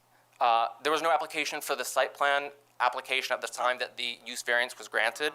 I'm talking about, you said that, suggested that we should reopen our seeker determination with respect to the use variance. That's because the site plan application and the area variance applications had not been made at the time that you made your use variance decision. Okay. And so you didn't have the opportunity to review those, but now the applicant has come forward with new information, new applications, and a significant change in the project, a 20% increase in the commercial space, which, as you know, is the most dense, most intensive of the uses. You keep referring to a 20% increase in the commercial space, but we, number one, don't have an application in front of us to allow use variance for 6,000 square feet. We've only granted one for 5,000 square feet. So the planning board, as I understand it, can't say, okay, 6,000 is okay, because we've only allowed 5,000. I agree with you on that point, Okay. Mr. Chairman. And also, you just said seeker was completed as far as the use variance was. See, so you made a determination during the use variance application with respect to seeker at that point. That doesn't obviate this board of its obligation to comply with seeker with respect to this application. That's right, separately with respect to this application. Correct. Right, okay. And it still needs to consider cumulative impacts of all of the applications, including the use variance, site plan, and subdivision. I can keep talking about seeker if you want, if you have questions. Otherwise, I'll continue on. Why don't you address the seeker issue in a short memo, brief, between now and October 25th? You want additional submissions on seeker? Just what your position is, cites to the statute, that kind of thing. Okay, sure. I can do a seeker submission, We're absolutely. not, none of us, I don't believe, would fall into the category, and our attorney's not here to tell us. Well, and Mr. Chairman, I'd just like to reiterate, this is for area variances, Yes. not related to the use variance that was previous. That's why I want to hear what he has to say about why it's applicable and all of that. And if I may, there's a little bit of time taken up by questions. There's my Yes. third point. I'll give you another 2 minutes. Thank you very much. The application should also be denied because the developer hasn't even tried to meet its burden of proof with respect to the evidence in the record. They need to establish that the benefit to the applicant if the variance is granted is outweighed by the detriment, is not outweighed by the detriment to the health, safety, and welfare of the neighborhood. They haven't argued as to the balancing test. They haven't argued as to any of the 5 area variance factors. By contrast, the neighbors, the community, and my clients have submitted things on each of the 5 factors. We've shown that it will produce an undesirable change in the character of the neighborhood or detriment to nearby properties. I believe there was a submission to the ZBA from someone directly across the street saying that between the use variance being granted before and after, their property appraisal has plummeted, and that is uncontroverted in the record, showing the detriment to adjacent properties. The benefit sought, code compliance, can be obtained without a variance. As the applicant admitted, they can obtain code compliance by just knocking down the breezeway. I want to pause for a second. They made a comment about there being pre-existing non-conforming uses with the parking. That's just not true at all. They're creating the property non-conforming issues with parking by subdividing. That's not pre-existing non-conforming. You're creating the non-conforming issue by subdividing the property. I also would like to respond to the issue about the Supreme Court issue. That is absolutely not binding on this board. It's a different administrative record, a different standard, a different application, and you can make a determination based on different substantial evidence. It's absolutely not binding. That's not at all true. Third issue, the variances sought are extremely substantial. Again, by trying to separate all of the various applications from each other, they're trying to diminish the substantiality of them. But when you view them together, these are serious variance requests. I won't get too far into it because it is in my submissions and we have argued it previously. There's extensive case law on that. Yeah. The project will have an adverse effect or impact on the physical or environmental conditions in the neighborhood. They're asking to reduce the required parking spaces to about 60% below what's required. That is a serious burden on the community. It is a detriment to nearby properties. It's going to create traffic problems when people have to park in the road. and it's gonna force traffic to park in the nearby neighborhoods or in front of driveways, where it would likely create safety hazards. And finally, the alleged difficulty was self-created. This is beyond dispute. They are applying for subdivision and site plan approval to separate the properties, and that is what's creating the non-conforming property conditions. They can't solve it with a joint parking, a shared parking agreement. That's prohibited. They can't. Many of the parking solutions that they're proposing are prohibited under the town code. You can't count properties on different property or parking on different properties as satisfying the requirements for parking on site on a specific property, which is what they're trying to do here. So for all of those reasons, the area variance factors in the balancing test weigh against granting it, and so this board should deny the application. I'd like to very, very quickly address a couple of things. I think you're about 5 minutes into the 2 additional that I gave you. Would you like me to respond to some of the developers' points? If it's okay, if not, but I can make it really quick. Really quick. One is they made the comment that you can't subdivide this property. That's absolutely not true. You could absolutely subdivide it. You could use it for single-family housing, subdivide it, and still have all the parking and other zoning code issues satisfied. They said the breezeway is of historic value. There's no evidence in the record to support that. And they claim to want to preserve the breezeway, but not the historic cross on the roof, because they want to put on a rooftop patio and build up more. So that's inconsistent with their prior statement.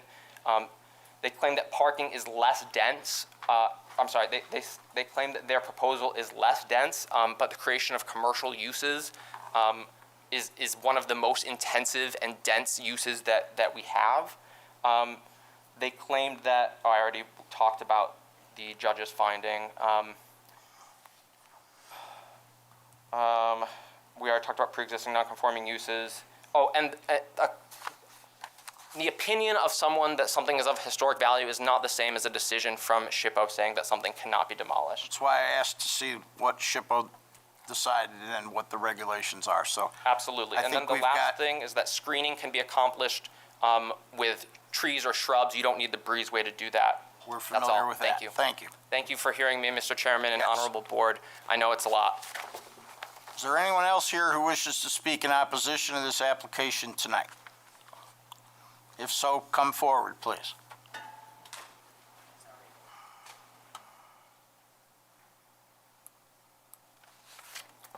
Eugene Michael, 181 Daly Boulevard. I'm a member of the church and also an Arundequoit resident. The first thing that struck me is 43 North is arguing use variance when you've already said that's already gone. We're talking about parking and a setback. The issue you brought up about being under oath when they testify, so to speak. Okay, false statements. Let's just list a few. In the application by 43 North, this is specific. You can read it. The church, this is what they say, the church only uses the lot on Sundays. Now tonight that changed a little bit because there was some pressure from the last hearing. We use the lot all week. So to say in an application to help you make a decision, we only use the lot on Sundays is a complete falsehood. Church's peak attendance is 225 Christmas and Easter. Another false statement. Last Christmas we had 341 at the Mass on 4 o'clock on Christmas Eve. First Communion last year we had 305 people. So do you have weekly or by service, Mass, whatever, attendance figures that are kept in the regular course of the church that are, what you would consider to be the accurate numbers? We do it count every service, every Sunday. Record that? Funerals, I don't believe are recorded. How about the Sunday service? Is Sunday it recorded? is, yes. And it's recorded in a journal or something that's continuous and... I believe it is. It's in our bulletin every week. But that does not take into account the crossover between the two masses. I understand. We're trying to get some accurate numbers based on accurate information. Okay. Seems to me if attendance is counted at every Mass, then you ought to have a figure that tells us at the 9 o'clock Mass there were this number of people. At the whatever Mass, 10, 11, whatever it may be, there were this many people. Okay. Okay? All right. That's what we'd like to see. 43 North is presenting themselves as an authority on our church attendance, and they're using false numbers. That's my point. And we haven't gotten counter numbers from the church, which is what I'm asking you for. So if you can get those into us, that will help us. I believe we've given some of those numbers in the past, but if you want them again, we can do that. Please. Okay, another claim that we only need 75 to 100 parking spaces based on this 225 attendance, which is not true. Again, this is a statement they're making under oath that we only need 75 to 100 parking spaces. Absolutely not true. We have up to 150 to 200 cars there sometimes on Sundays. Funerals, we have many more than that. So this claim that we only need 75 to 100 is false. This thing about the school building, that we need 120 spaces for a school building that, when it was built, was K through 8. When it was stepping stones, it was young elementary school children. They don't drive cars to school. They get bused or they walk or their parents drop them off. So to make a case that we need all these parking spaces for a school building for children that aren't old enough to drive, this is just disingenuous, and it's trying to mislead the board, again, that they're going to make the parking more in conformance by taking parking away from our church when we don't have enough to begin with. It was approved that way back in 1965 or 66, but things have changed, but we're still making it work. But to take another 54 spaces away, and we're going to share 19 of those spaces, how's that going to work? Is that the spaces that are ADA compliant? Is that the spaces adjacent to their park? None of this is on the record. We don't know. He's trying to push this thing through without any documentation and making false statements. The other statements, 6,000 square feet, 5,000, very sloppy. He's presenting a request for a variance, and he's throwing numbers around like it's not important. Well, it is important, and you brought that and made that an issue, which I appreciate. The other thing is, one of the documents says that there's only 250 seats in the church, submitted by 43 North. There's capacity for 1,148 people. We have almost 400 seats in the church. So to say that there's only, wait, I'm sorry, they're saying that the church has capacity of 250. It really has a capacity of 1,148. That's my point. So, But only 400 seats? it's one parking space for every 3 occupants, so we have 400 Okay, parking so spaces. you've got seating for 1,100 people. Right, my Okay. mistake, All right. sorry. Yeah, I just wanted to be No, I clear know, about I'm that. looking at a That's lot all. of numbers here, but my point is that, Looking to make sure I'm hearing correctly. yeah, one of the claims was that there's only 250 seats in the church. There's Okay. 1,148, that's a 1,000-seat difference. I believe that we have somewhere in these materials been given that figure that the fire marshal in the town Correct, they did, established. So they did. that's- Okay, the other thing, widespread community support was a statement made tonight. Okay, let's go back to the petition that was filed with you for the original use variance. That petition has signatures from, With respect to widespread community support one way or widespread community opposition, I've said this before, I'll say it again. If it was a question of what the community sentiment is, we wouldn't need a zoning board of appeals. We'd send out a survey, we'd have an election, we'd count the votes, and that would make the decision. okay, So well, they're using it in their I know there's a lot of argumentation. people that are opposed to it. I also understand that there's support, but how that measures out and weighs out between the two groups is not a factor that we can take into consideration, nor will we. Okay. The other issue is this idea of banked parking. As far as I know, nothing's been agreed to tear out lawns and trees to put more parking in, and who's going to pay for that, and has the diocese approved of it? You've asked for documentation, I hope they have something. And lastly, the attendance at the church is growing by about 7% a year. So when you look at our attendance figures now, they're going to be quite a bit higher than they were, let's say, in 2018. We're doing about 7% a year increase. Well, can you send us figures from, say, 2015 on to today? Sure.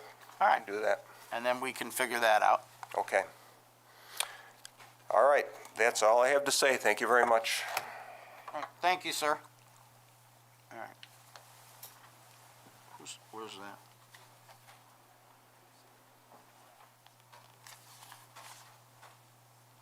Okay. Okay.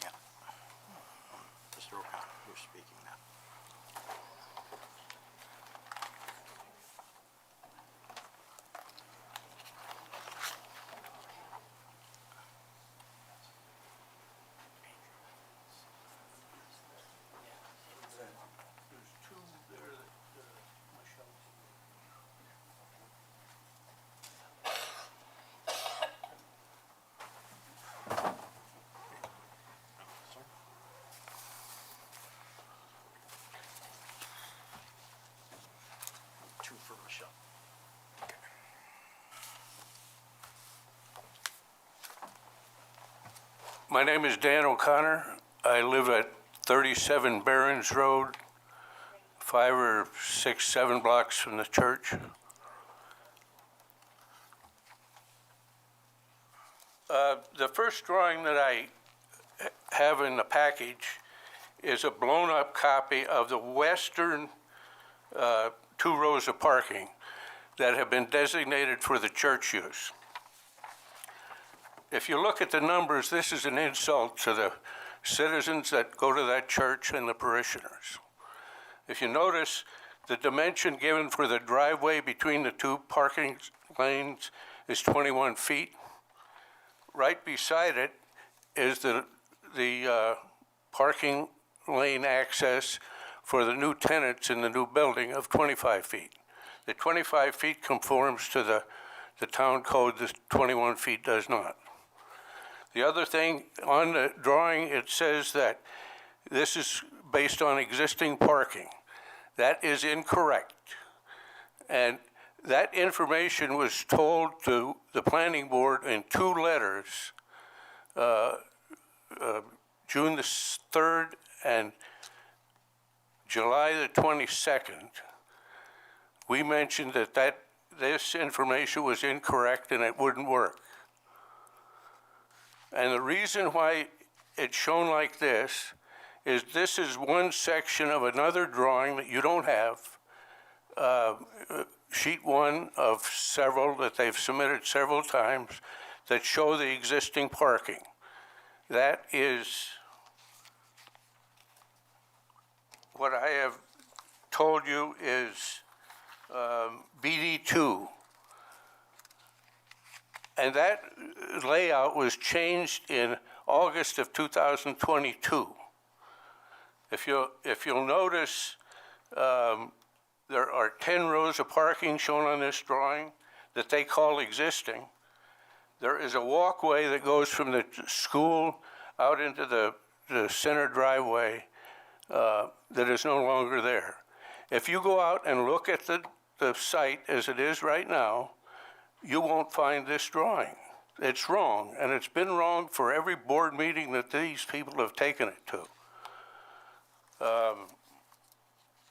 And you don't even have to go there.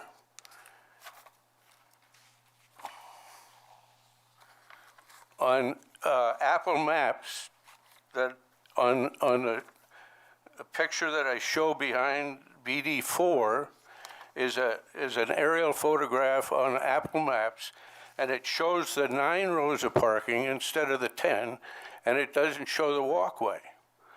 So right there you can see that the drawing they're calling existing parking is incorrect.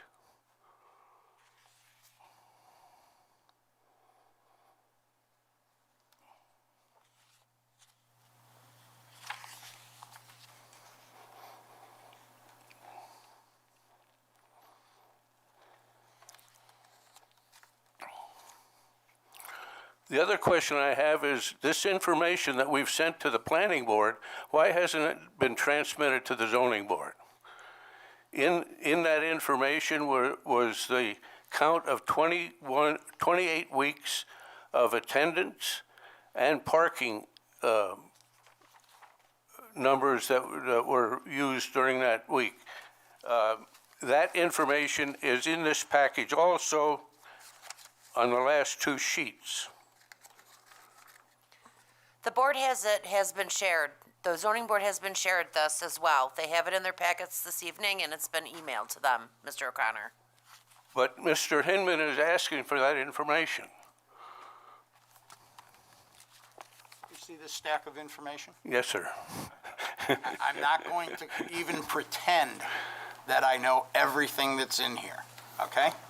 I need time to go through everything, and there's been questions raised about different numbers and everything, and I've been asking for clarification. It may be that it's already here, all right? It's not a question of things not being shared. It's a question of how much I can retain and keep that in mind. So if it's been shared and Ms. Nichols indicates it has, then I have it. I just am not recalling it.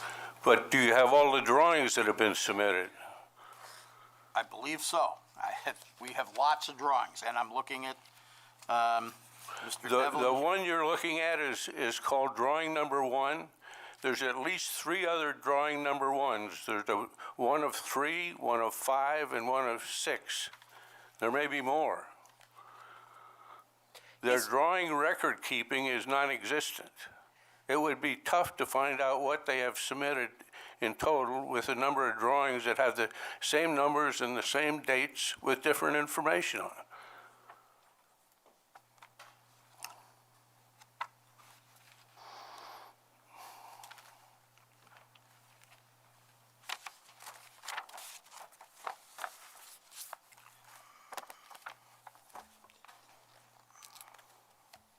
Okay, go ahead. The calculation of the parking requirement based on a school is totally incorrect. I mean, we're not talking about a school here. It used to be a school, but it's going to be an apartment building. So that the parking requirement has to be based on an apartment building, not a school. Great. Now, if you would make it a school, then the people on my side would be satisfied. We could live with a school. If you're in the power to do that, please do. Because we use the parking lot mostly on Sundays, and the school uses it during the week. It would be easy to have shared parking with a school, but not an apartment building. That decision's up to the owner. Right. We don't have It's not control our over decision. that. What? Explain that? We have no control over who the owner of the property sells it to. And, I mean, I understand that your side, as you say, would be happy with the school. That isn't something that's been proposed to us with a plan. It's been something that's been talked about. The only plan that's been approved to us is a contract owner or contract purchaser that has entered into a contract with the owner for the use that we granted a variance for. So now we're dealing with. If it's not a school, then don't use the school parking requirement. We're not. We're not.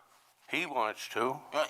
He's mentioned a school, but we're well aware of the fact that this property has been allowed now to be used for apartments, and the parking issue will be resolved in relation to what's required for apartments, and whether or not the standard is met to allow for a variance from whatever number that might be. Okay. There's also calculations about the number of spaces that the church requires, which are not based on 1,147 capacity that the fire marshals established. So there's a lot of numbers that are being floated around. We'll sort out what the ones are that we think are correct. Okay, 2 other issues. Sure. You talk about historic building, but they want to add an extra story to the building that they're calling historic. That just doesn't make sense to me. If it's a historic building, I can't believe somebody would approve it in the historical office that does that. If you're worried about the breezeway, it seems like the more important discussion is the addition of the 3rd story. Again, why has the planning board not submitted that information? They have never discussed it, as far as I know, as far as needing a variance. Why don't you need a variance to increase the height of a building? Mr. O'Connor, I'll give you another minute because I spent some of your time. Trees. It used to be that planning board trees were an issue. If you look at the drawings, one of which you have in that package, they intend to take 4 trees down that are part of this bank parking that they're showing at the entranceway. In addition, they're taking another 3 trees down on the Colebrook entrance. There has been absolutely no discussion about the removal of those trees by the planning board, and in this case, the zoning board. Why is that? aren't there requirements that trees be replaced if they're taken down? Not that I'm familiar with. That's a planning. I think you're correct. Board That's a issue. planning board issue. Why isn't the planning board taking it up? I can't speak for the planning board. We're the zoning board.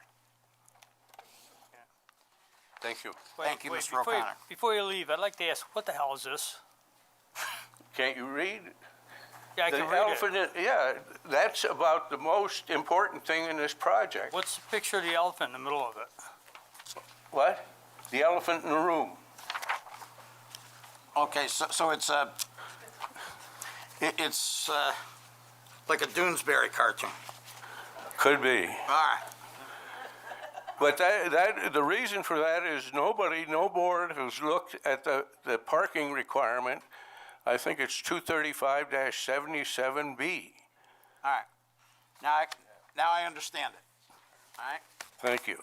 All right. Thank you. You're welcome. Is there anyone else that would like to speak in opposition to this application? Well, Not necessarily in opposition.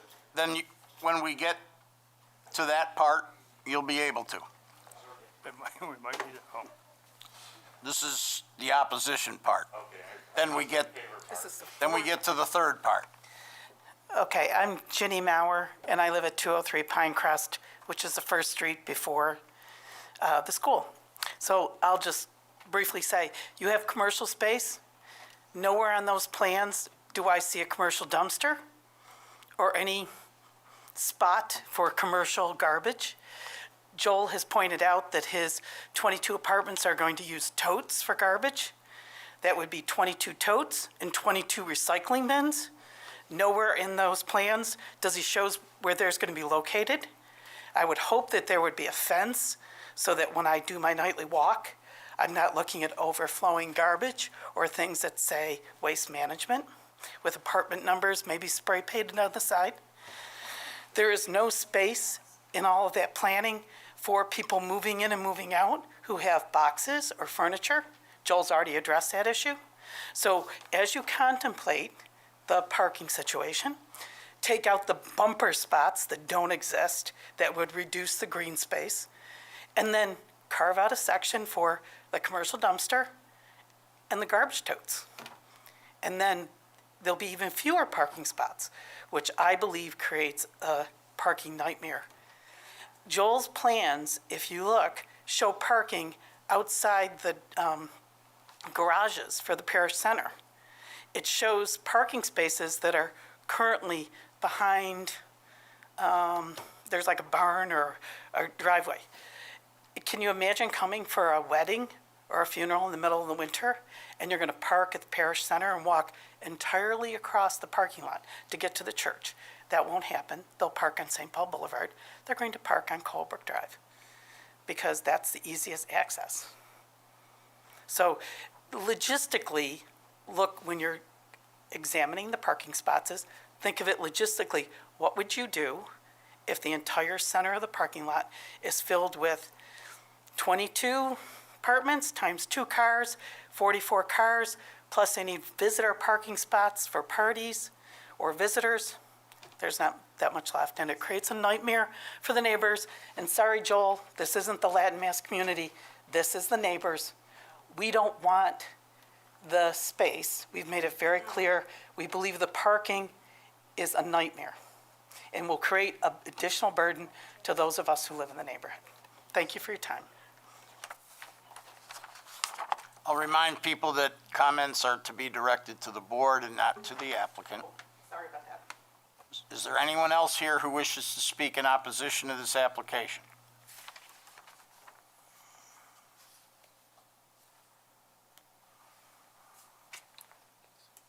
Good evening. My name is Eileen Burke, and I live at 45 Windale Road, and I actually have a little present for you. So we've heard all about numbers, 900, 1100, divide by 3, that's what you get the parking. But this is us. This is a little album I put together of who we are. Share. We'll share. There you go. This is us.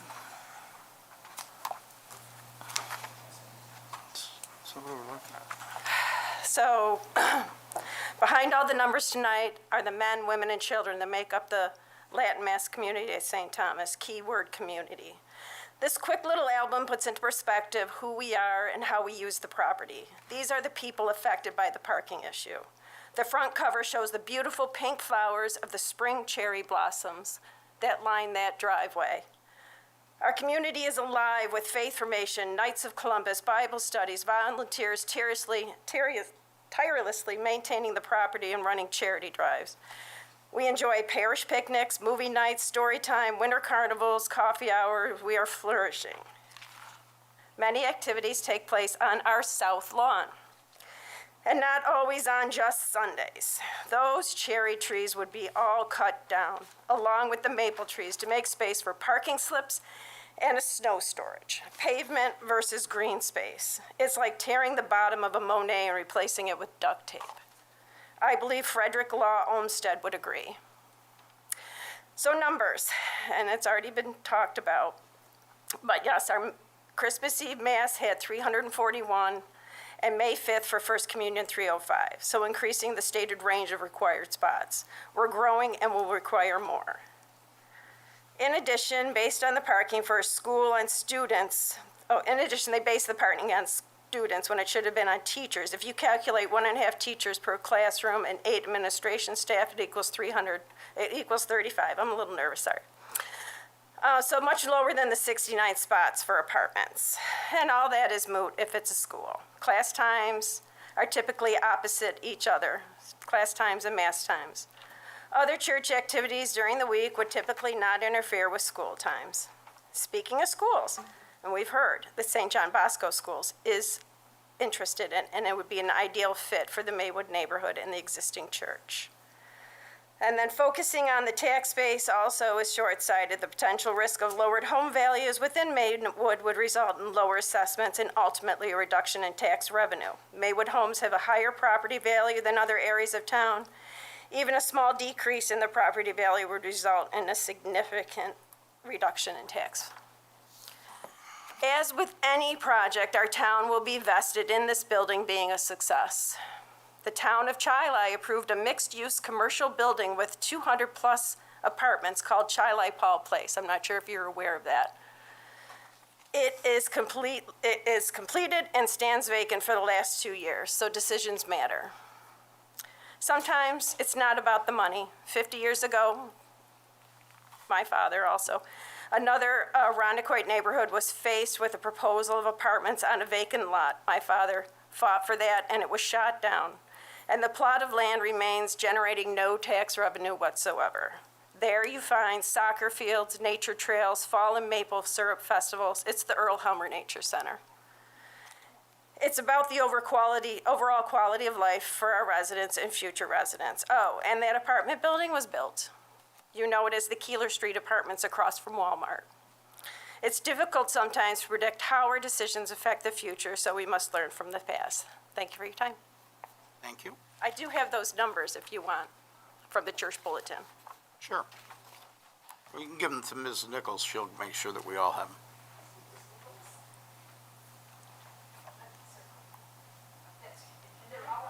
Is there anyone else to speak in opposition? If you could come forward while she's taking care of that. Sure. Denise Flanagan, 698 List Avenue. I just want to reiterate that to talk about the fact that trends in church going in 2024 are less than they clearly were in 1900. That's true, but we can't base our parking requirements on what our current church attendance is. As Mr. Michael said, we are growing, but even if we weren't, no one can predict the future 50 years from now, and taking away the parking would that would make it difficult to grow.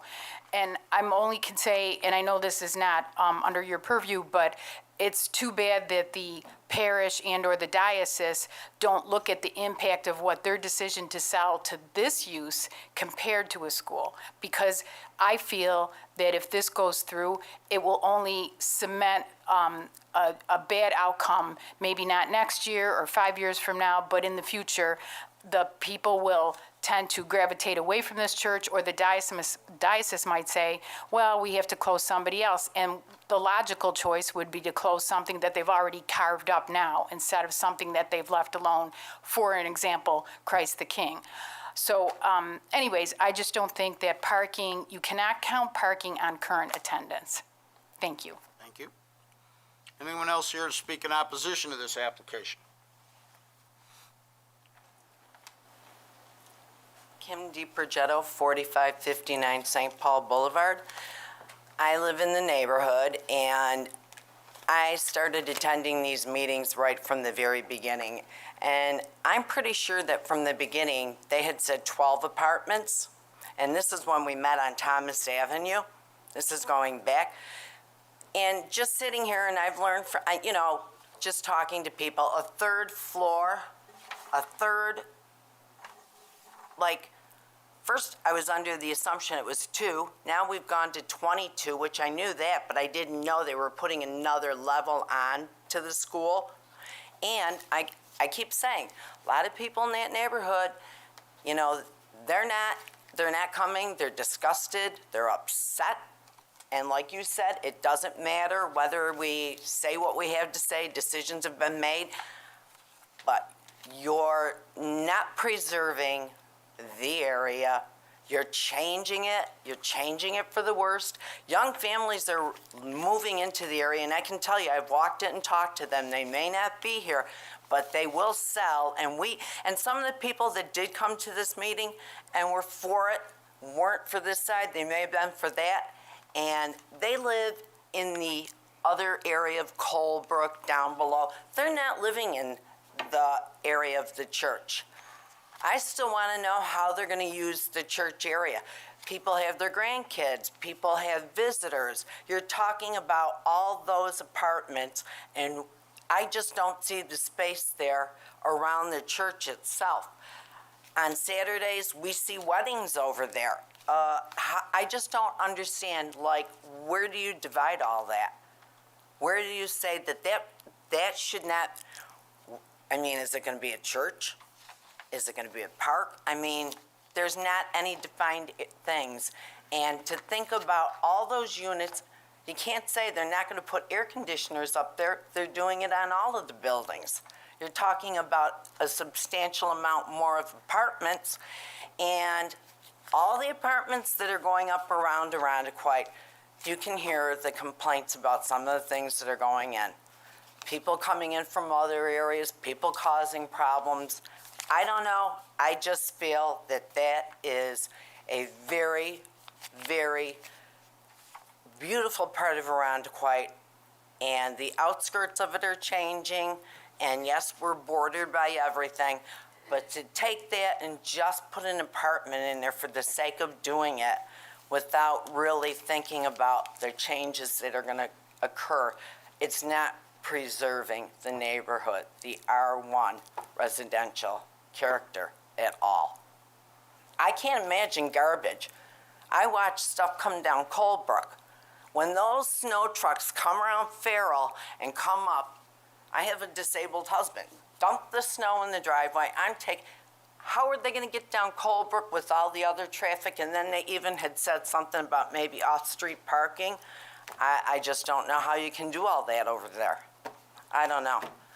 I'm totally opposed to it, and I don't know what else to say anymore. I just want to clarify one thing. I did not say that what you say doesn't matter.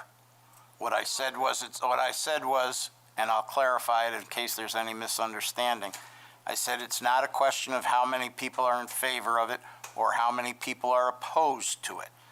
If that were the case, we wouldn't need a zoning board of appeals. The reason we have public hearings is to listen to what everybody has to say and to take that into account in making a decision. We may not make the decision that you want us to make, but we take it into account. That's why we've continued the public hearings. We've kept them open. We've given everyone every opportunity to express their views to us. Is there anyone else who'd like to speak in opposition to this application?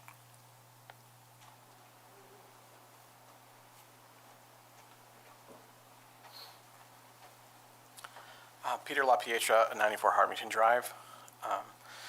So I was originally against the original variance. I think it was stated earlier today by Joe's lawyer that, this variance is a lower standard than the original variance. And I think that was one of the reasons why I was opposed to the original variance. I feel like it was, you get the original use variance, and now that opens the door for, small little variances on the way, which I think eventually will lead to what you tried to avoid, which is changing the character of the neighborhood. I see the variance for parking, asking for less parking where really more parking is needed is going to create conflict between whoever would be using the apartments and the community. I see that. I said it months ago, and I'll state it again. And I don't know at which point there becomes another variance which changes the context of the original variance that you approved. Joel's job now is to maximize. He's a businessman. He's trying to maximize, use of the space, which naturally would call for a model which needs more parking, right? And I think this whole shared parking thing and reducing the requirement, just like I said, it's just creating a situation that isn't inevitable with conflict over the parking. And in general, this project in general is another Catholic church selling land for apartments. I've yet to see one of these projects enhance the community around them. They might work for the people who rent them, but I let to see one that actually enhances the community. But that's the original variance. That's not this one, but that's all I have. Thank you very much. Thank you, sir. Anyone else who wishes to speak in opposition to this application? Step right up.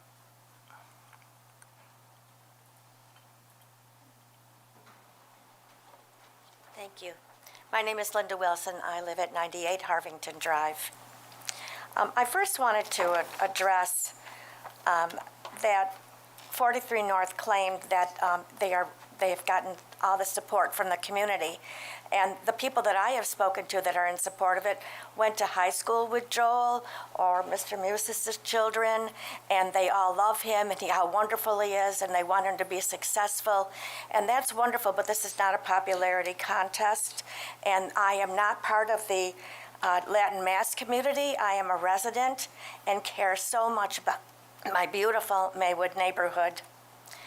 And I do feel that this project, I wonder, do the zoning board and planning board speak to each other? Do you share the information on the same business? I don't know that information, but in having attended both board meetings for like a year now, I find that there is a lot of things that don't seem to be shared.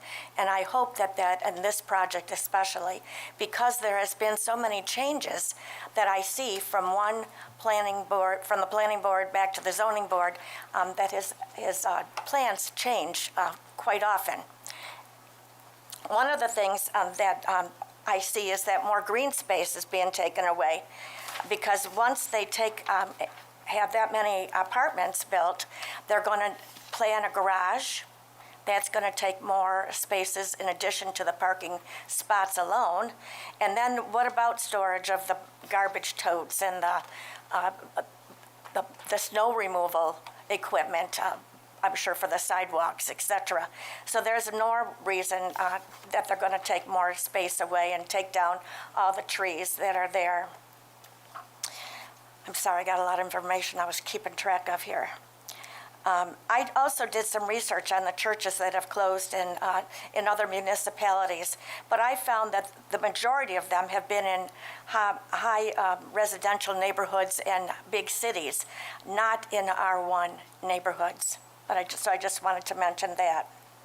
The character of our neighborhood will most definitely change, and it will be downgraded. This is a beautiful neighborhood, and it will not enhance it, and it will affect our housing prices should we decide to sell.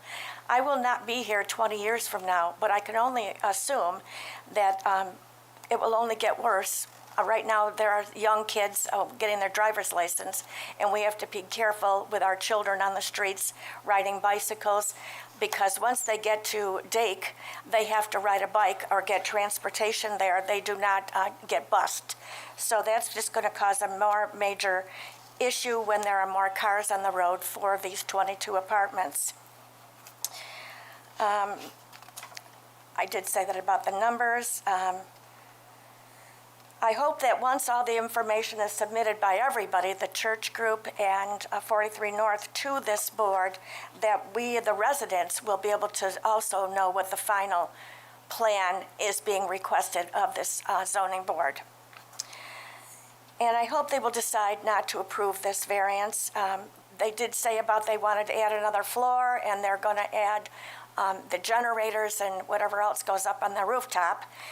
And will that now make that school, now apartment building, the tallest building in Arundecoit?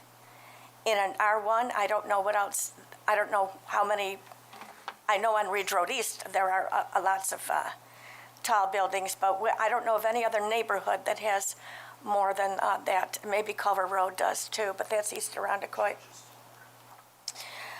Okay, I hope that decisions will not be made until all of the Supreme Court decisions have been determined. And please don't forget about not letting all this green space get lost. Thank you. Thank you. Is there anyone else here that wishes to speak in opposition to this application?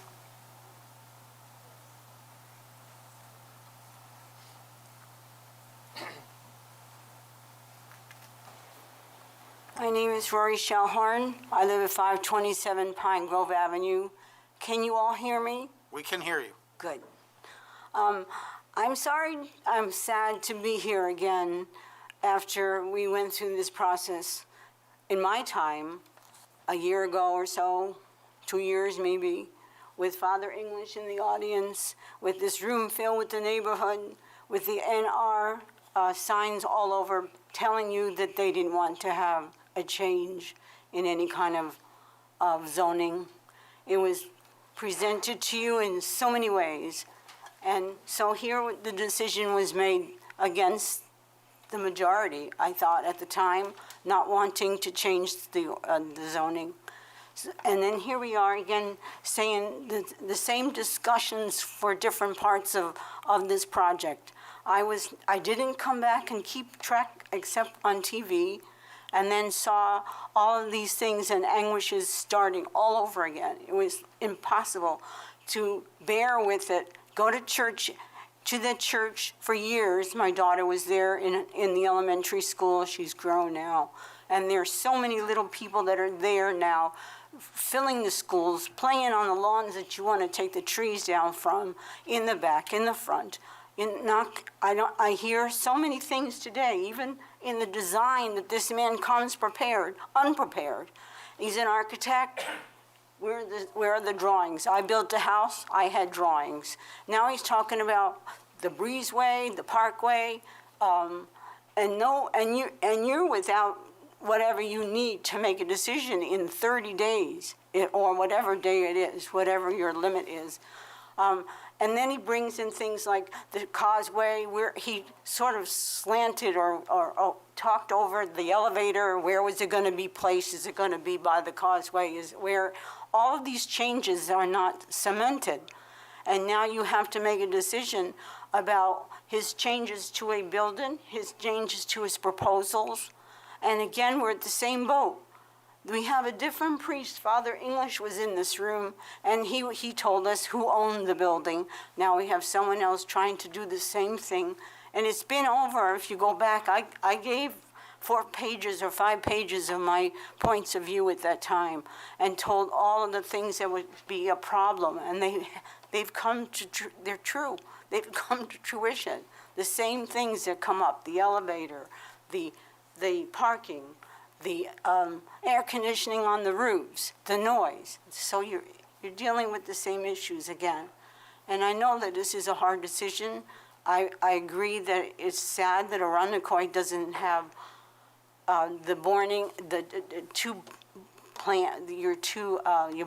your zoning and your planning board talking together about this, because it goes on and on and on. So I really thank you for your time and on it, but at this point, it almost seems like there's nothing that could change because you've already made a big decision. And then to throw something about the Supreme Court, like it's really a Supreme Court decision, it's really important, and you know nothing about it, it seems like they're laying a little bit of guilt on you to say, you need to do it now. That's what I heard tonight. You need to make a decision. So I'm glad that I'm going to end this little discussion. I didn't want to say anything, but it does hurt to have it continue.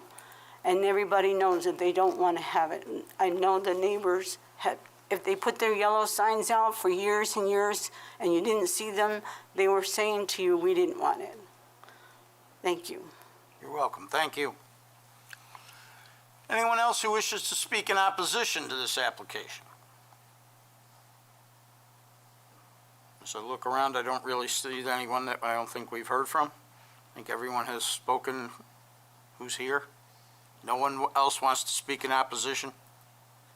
Then we'll now open up to the third category, those who wish to speak about the application but are neither in favor or opposed. You will when we're done with the three forms of public opinion. We have someone, I believe, who wants to address the application but isn't in favor or opposed. Good evening, everyone. My name is Darren Sparks, and my mother moved us into Arundequoit in 1989. So Arundequoit's been part of my life for 3.5 decades, going on 4 decades. Address, please. 293 Taft Avenue, Thank you. 14609. East Arundequoit, not West Arundequoit. However, I went to West Arundequoit schools. I rode bicycles when I was a kid. I played on those lawns. I sat underneath those trees. And then as a young adult, in my 20s and 30s, I saw a period of decline in Arundequoit where people left, and we had a lot of vacant buildings and a lot of problems in Arundequoit. And I think greatly in result of the stewardship of the zoning board, we've seen a reversal of that over the last decade or so. And we see businesses coming back, and we see people moving back into town. Someone referenced that there's young people moving into town again. You know, that wasn't the case for a long time. When I was in my 20s and 30s, I didn't want to live in Arundequoit. I lived in Webster because of the schools in Webster and how bad Arundequoit was getting. And now it's changing. People in their 20s and 30s are looking at Arundequoit as a place to live again. You know, and so when we have a building that's been vacant for whatever reason, and we have someone that's willing to come in and take their money, their time, and their effort to see a vision to help make certain it's not a vacant building, another sore spot, and they revitalize that part of the community. You know, it's a town. We're a whole town. We're not just an individual neighborhood. And if we can do things to help improve the town overall, then I think that's what the role of our government in the town is to lay a path to be able to do that and do it successfully and help give opportunities to people to make our town great and to keep it going. I mean, there's been a lot of improvements in the last decade in this town. There's things that we thought were going to never be again that we've seen revitalized and are no longer eyesores. And you guys, you can all think in your head of at least 10 different things that you've seen, revitalized. And when it first came up, there was a lot of opposition to it, And I've heard good points on both sides tonight. And I think that if we continue to converse as a community of Arundequoit and have our stewards guide a path for success to see this project through to its successful completion and find ways to make it palatable to everyone involved, I think that that's what we should be looking for, not opposition nor in favor, but ways to make it to where everyone can live with it and it can be of benefit to the entire town. So that's what I've got to say. Thank you. Thank you. Thank you. Anyone else who'd like to speak to the application that's neither in favor or opposed? All right. So we're going to end the public input portion of tonight's meeting because this application will be on our November agenda. I'll remind everyone that the October 25th deadline, if I've said it 8 times, probably more, it's because I mean it, and it's going to be enforced. If something comes in at 5:01 on October 25th, we won't even know about it because it isn't going to be given to us. So you have until 5 o'clock on October 25th. Mr. Brennan, you indicated that you wanted to say something after the public portion to rebut, which we normally in our usual schedule afford you that opportunity on behalf of the applicant. Sir, I would ask to reiterate that time because we're only open till 4:30. So the deadline is 4:30 on October 25th. 4:30, I have to say that I think now 9 or 10 times to get it in the record. It's 4:30, October 25th. That's 4:30 when the town hall closes. 4:31 won't cut it. 4:30, October 25th. Thank you. I wish you'd mentioned that earlier. Actually, should make it 4 because she's got to have time to send them back out. That's, yes. She's gone at 4:30. Yep, 4 o'clock on October 25th. Again, 4 o'clock. Are we all clear on that? Anyone have a question, think that it's something different than October 25th at 4 o'clock? Good. Mr. Brennan, I'm sorry. Thank you. I started tonight by reminding the board about the prior use variance decision and the court decision that came after it. And the reason that we did that is we were worried that the public and the opposition to this project were going to try to encourage you to relitigate and redecide your prior determination.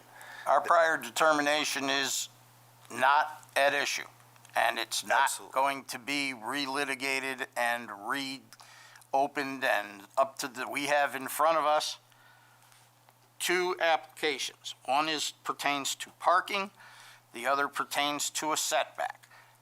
In the context of what's previously been done, we will evaluate those using the criteria that the courts and the legislature have established and told us we need to follow. That is what we do.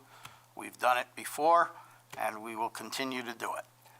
And I know that you will, and I just wanted to add for context that the importance of the prior decision was that this board determined that the strict application of the Town of Arundecoit zoning code would have caused a financial hardship for the church.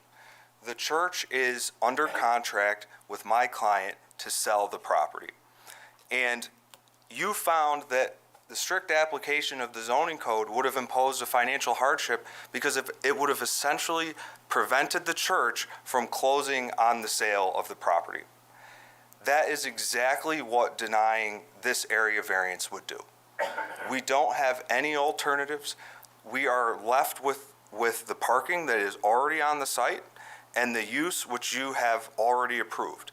If you were to deny this area variance for the parking, you would essentially be saying to the church, you cannot sell the property to 43 North Real Estate, and you have no other financially feasible uses of your property. That's what the result of the area variance denial would be. It would impose a financial hardship on the church, and you have already determined that that financial hardship entitles the church to a variance. And to the extent that you make a determination that is not consistent with a determination that was made at the prior use variance hearing, that would be arbitrary and capricious because nothing has changed. The only thing that has happened since we were last here to discuss the use variance is one of the neighbors has sued the Town of Arundecoit and the Zoning Board of Appeals to overturn that decision, and they lost. Nothing else has changed. So to the extent nothing has changed, this board cannot make a determination that is inconsistent or contradicts its prior decision. Thank you. I do have a question. Sure. And either you or Mr. Zoglin are free to answer it if either one of you knows. Is that decision a final decision, or has that been appealed? It has been appealed. It's subject to appeal. So it's subject to an appeal. Okay. And is it scheduled to be heard at the appellate division at some point? The time to perfect has not passed yet, so we still have time to perfect the appeal. When does it expire?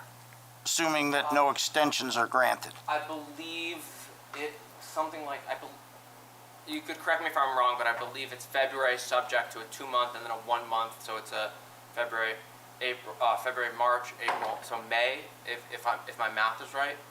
Okay. I could check the docket to confirm if you'd like. All right, so Do you know if that's right when the notice of appeal? I'm not handling the litigation. I don't know. all right, But you guys are parties to the litigation, so it would be pretty easy to check with Eric. we'll check with our counsel then, yes. That's right, Still we Eric are. Ferrante, right? Okay, Yeah, I think so. Yeah. I think so. all right. I was just curious about that. All right. Thank you, Mr. Brennan. Thank you. The board's going to be in recess until 9:50.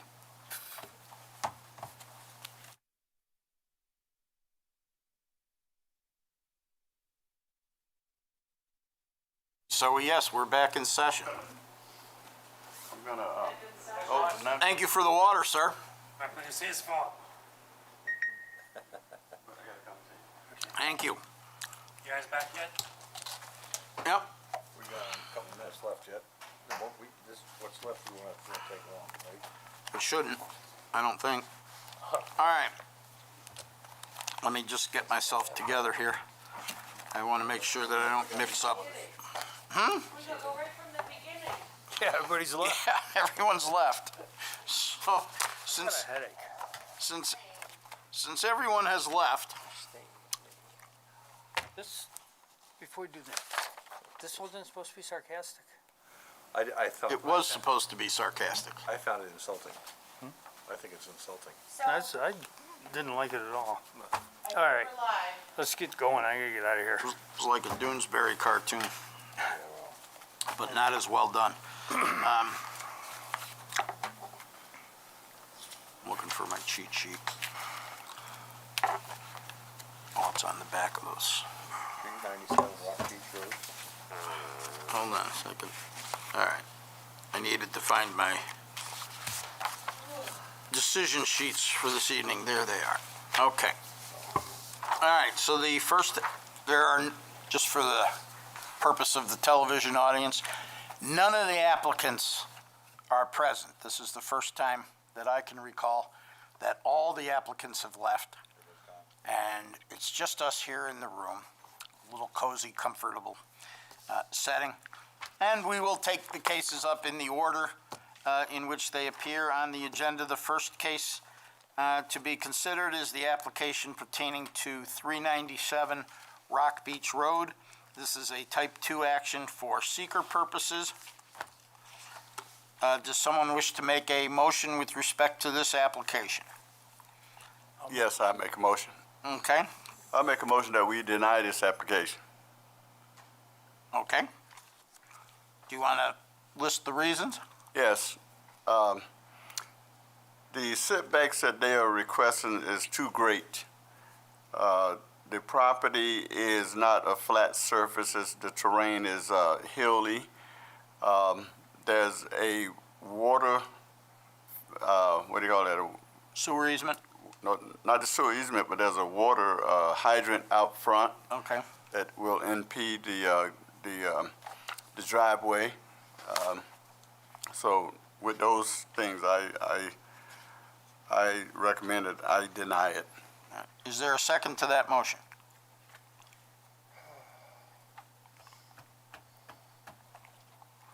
Hearing no second, Can I make a comment?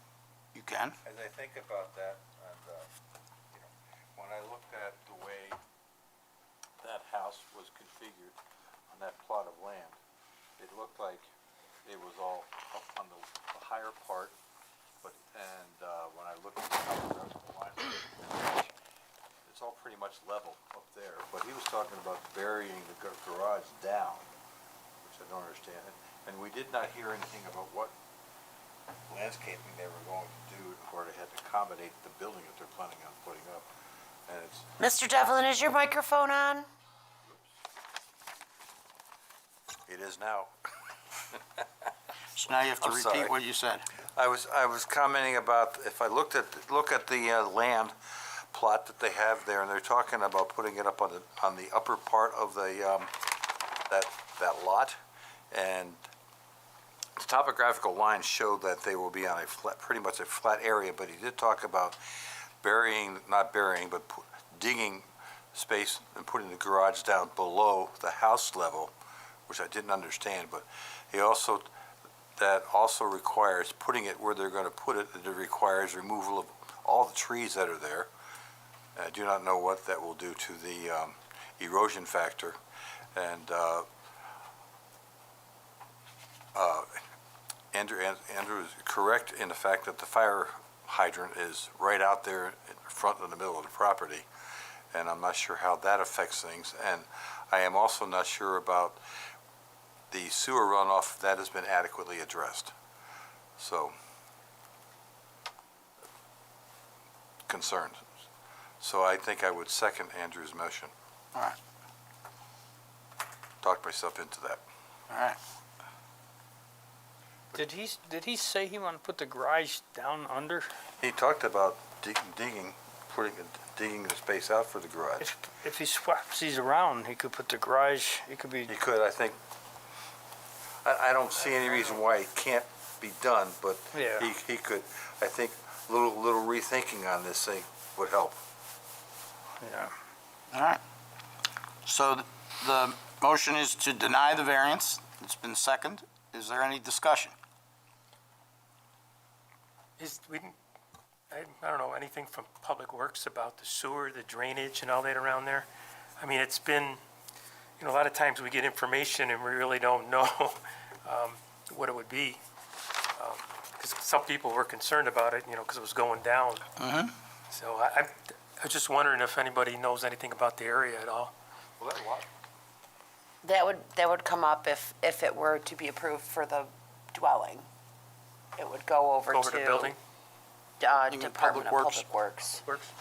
They would need a 199 permit as well because there's no existing curb cut for the driveway. So that would trigger DPW. All right. Any other discussion? All those in favor of the motion, which is to deny the variance, say aye. Aye. Aye. Any opposed? Aye. And they- Nay. Me nay as well. All right, so all right, so.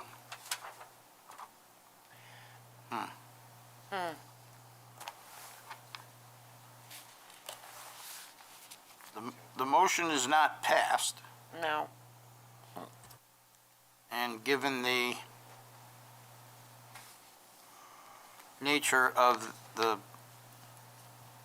voting, there's 3 in favor, there's 2 opposed, no abstentions, and we have 3 members of the board absent. So we haven't denied it, and we haven't granted it. So I guess I'll make an alternate motion that we table this matter to the November meeting, ask the applicant to come back and address some of the things that we just discussed and provide further information about possible alterations to the plans based on the location of the fire hydrant, the reason for putting the garage below ground level at the same level as the basement, and what plans would be made to account for the loss of trees and the possible implications that would present. Is there a second to that motion? Second that. All right. Any discussion? All those in favor say aye. Aye. Aye. Any opposed? Any abstentions? That motion carries 4 votes in favor, 1 opposed, no abstentions, 3 members of the board remain absent. So I just have to work that on here.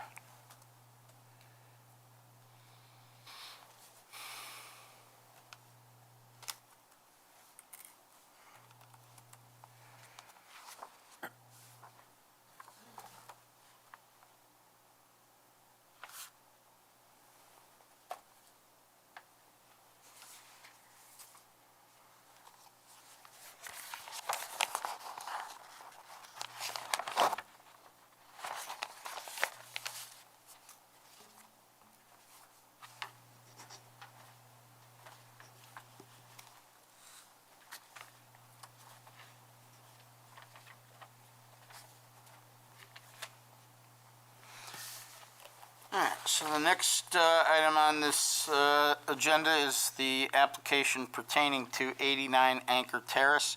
This is a type 2 action for seeker purposes. Does anyone wish to make a motion with respect to this application? I'll move that we approve it, or grant the variance. Apparently building another house on the same footprint in that neighborhood is not going to change the character or the character of the neighborhood.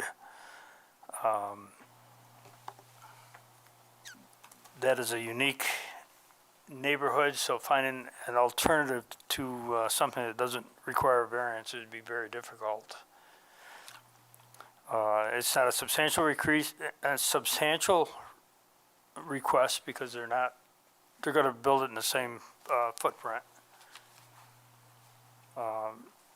There should be no adverse effect on the physical or environmental conditions if granted.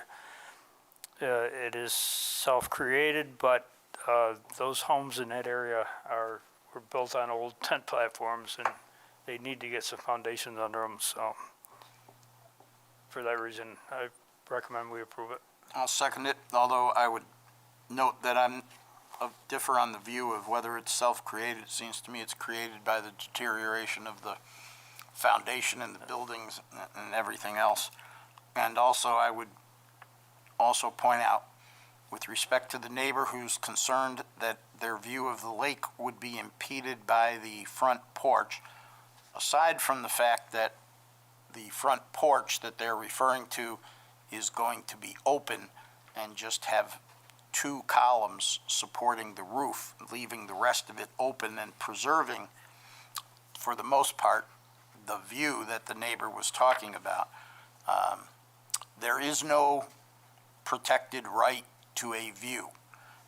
When a neighbor wishes to put up a property that is allowed on the, or a structure that's allowed on the property, and it impairs somebody's view, that is not a factor for denying a variance, at least in my opinion.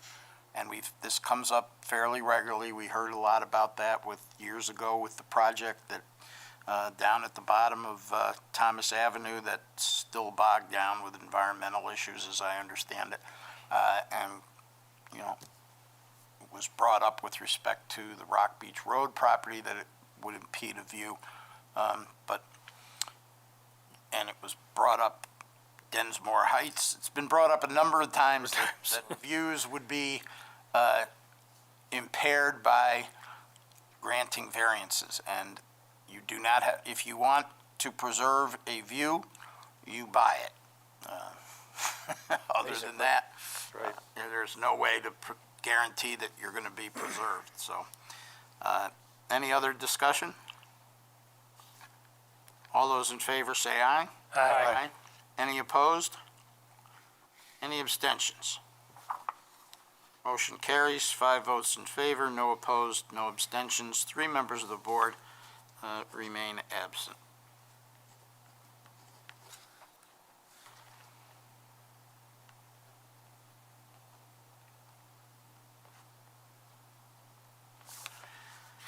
The next item for consideration by the board is pertaining to 149 Leland Road. This is a type 2 action for seeker purposes. Does anyone wish to make a motion with respect to this application? I'll make a motion Okay. to accept this. I don't see that fence as having any impact at all in the neighborhood. It enhances the existing fence. It'll stop at the back of the house and go down to the 4 feet from there to the front, and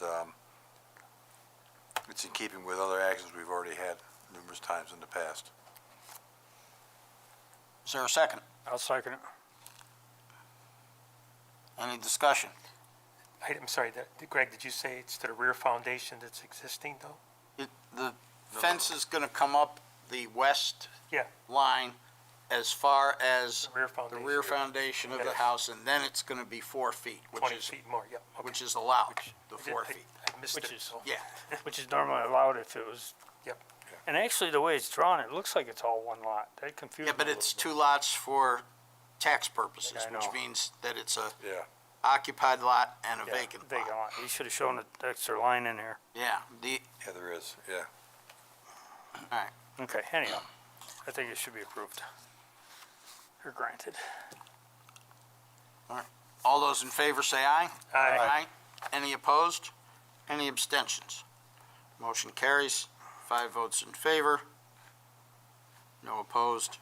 No abstentions. 3 members of the board remain absent.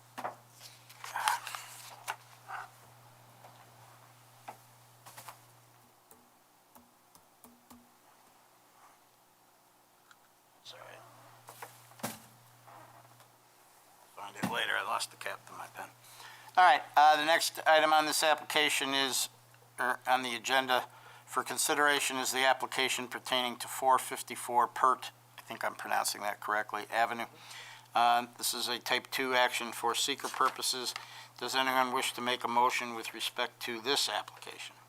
I'll make a motion that we approve the application that presented.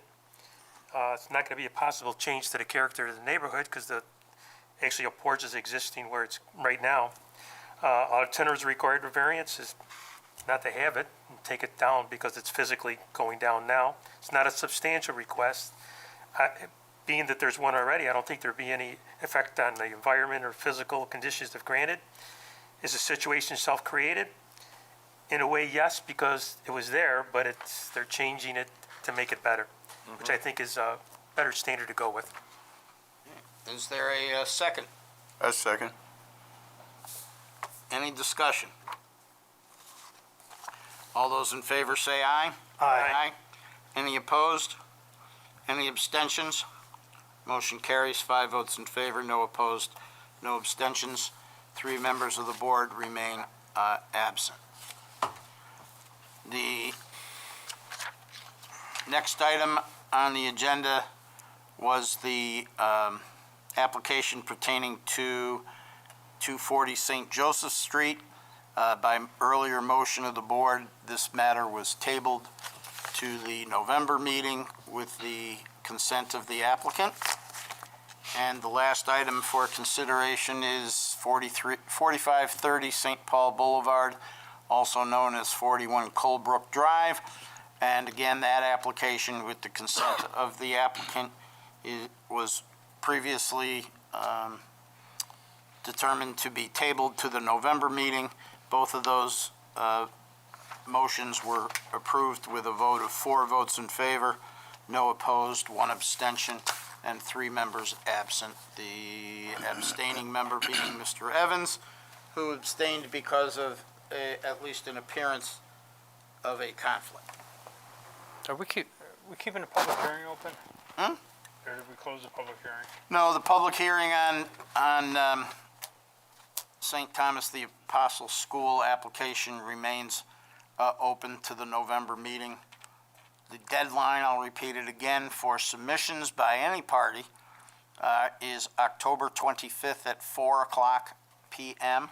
Anything received after that will not be included in the record and will not be considered by the board. All right.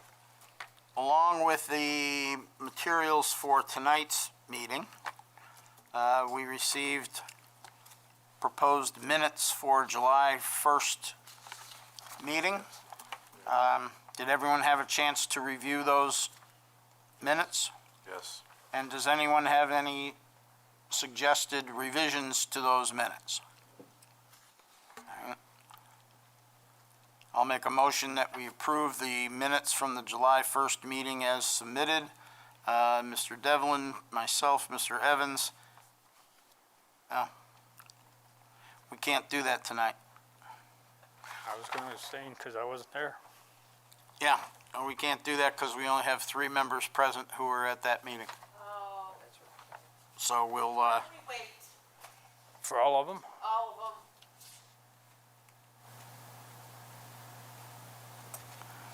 well, we can do August.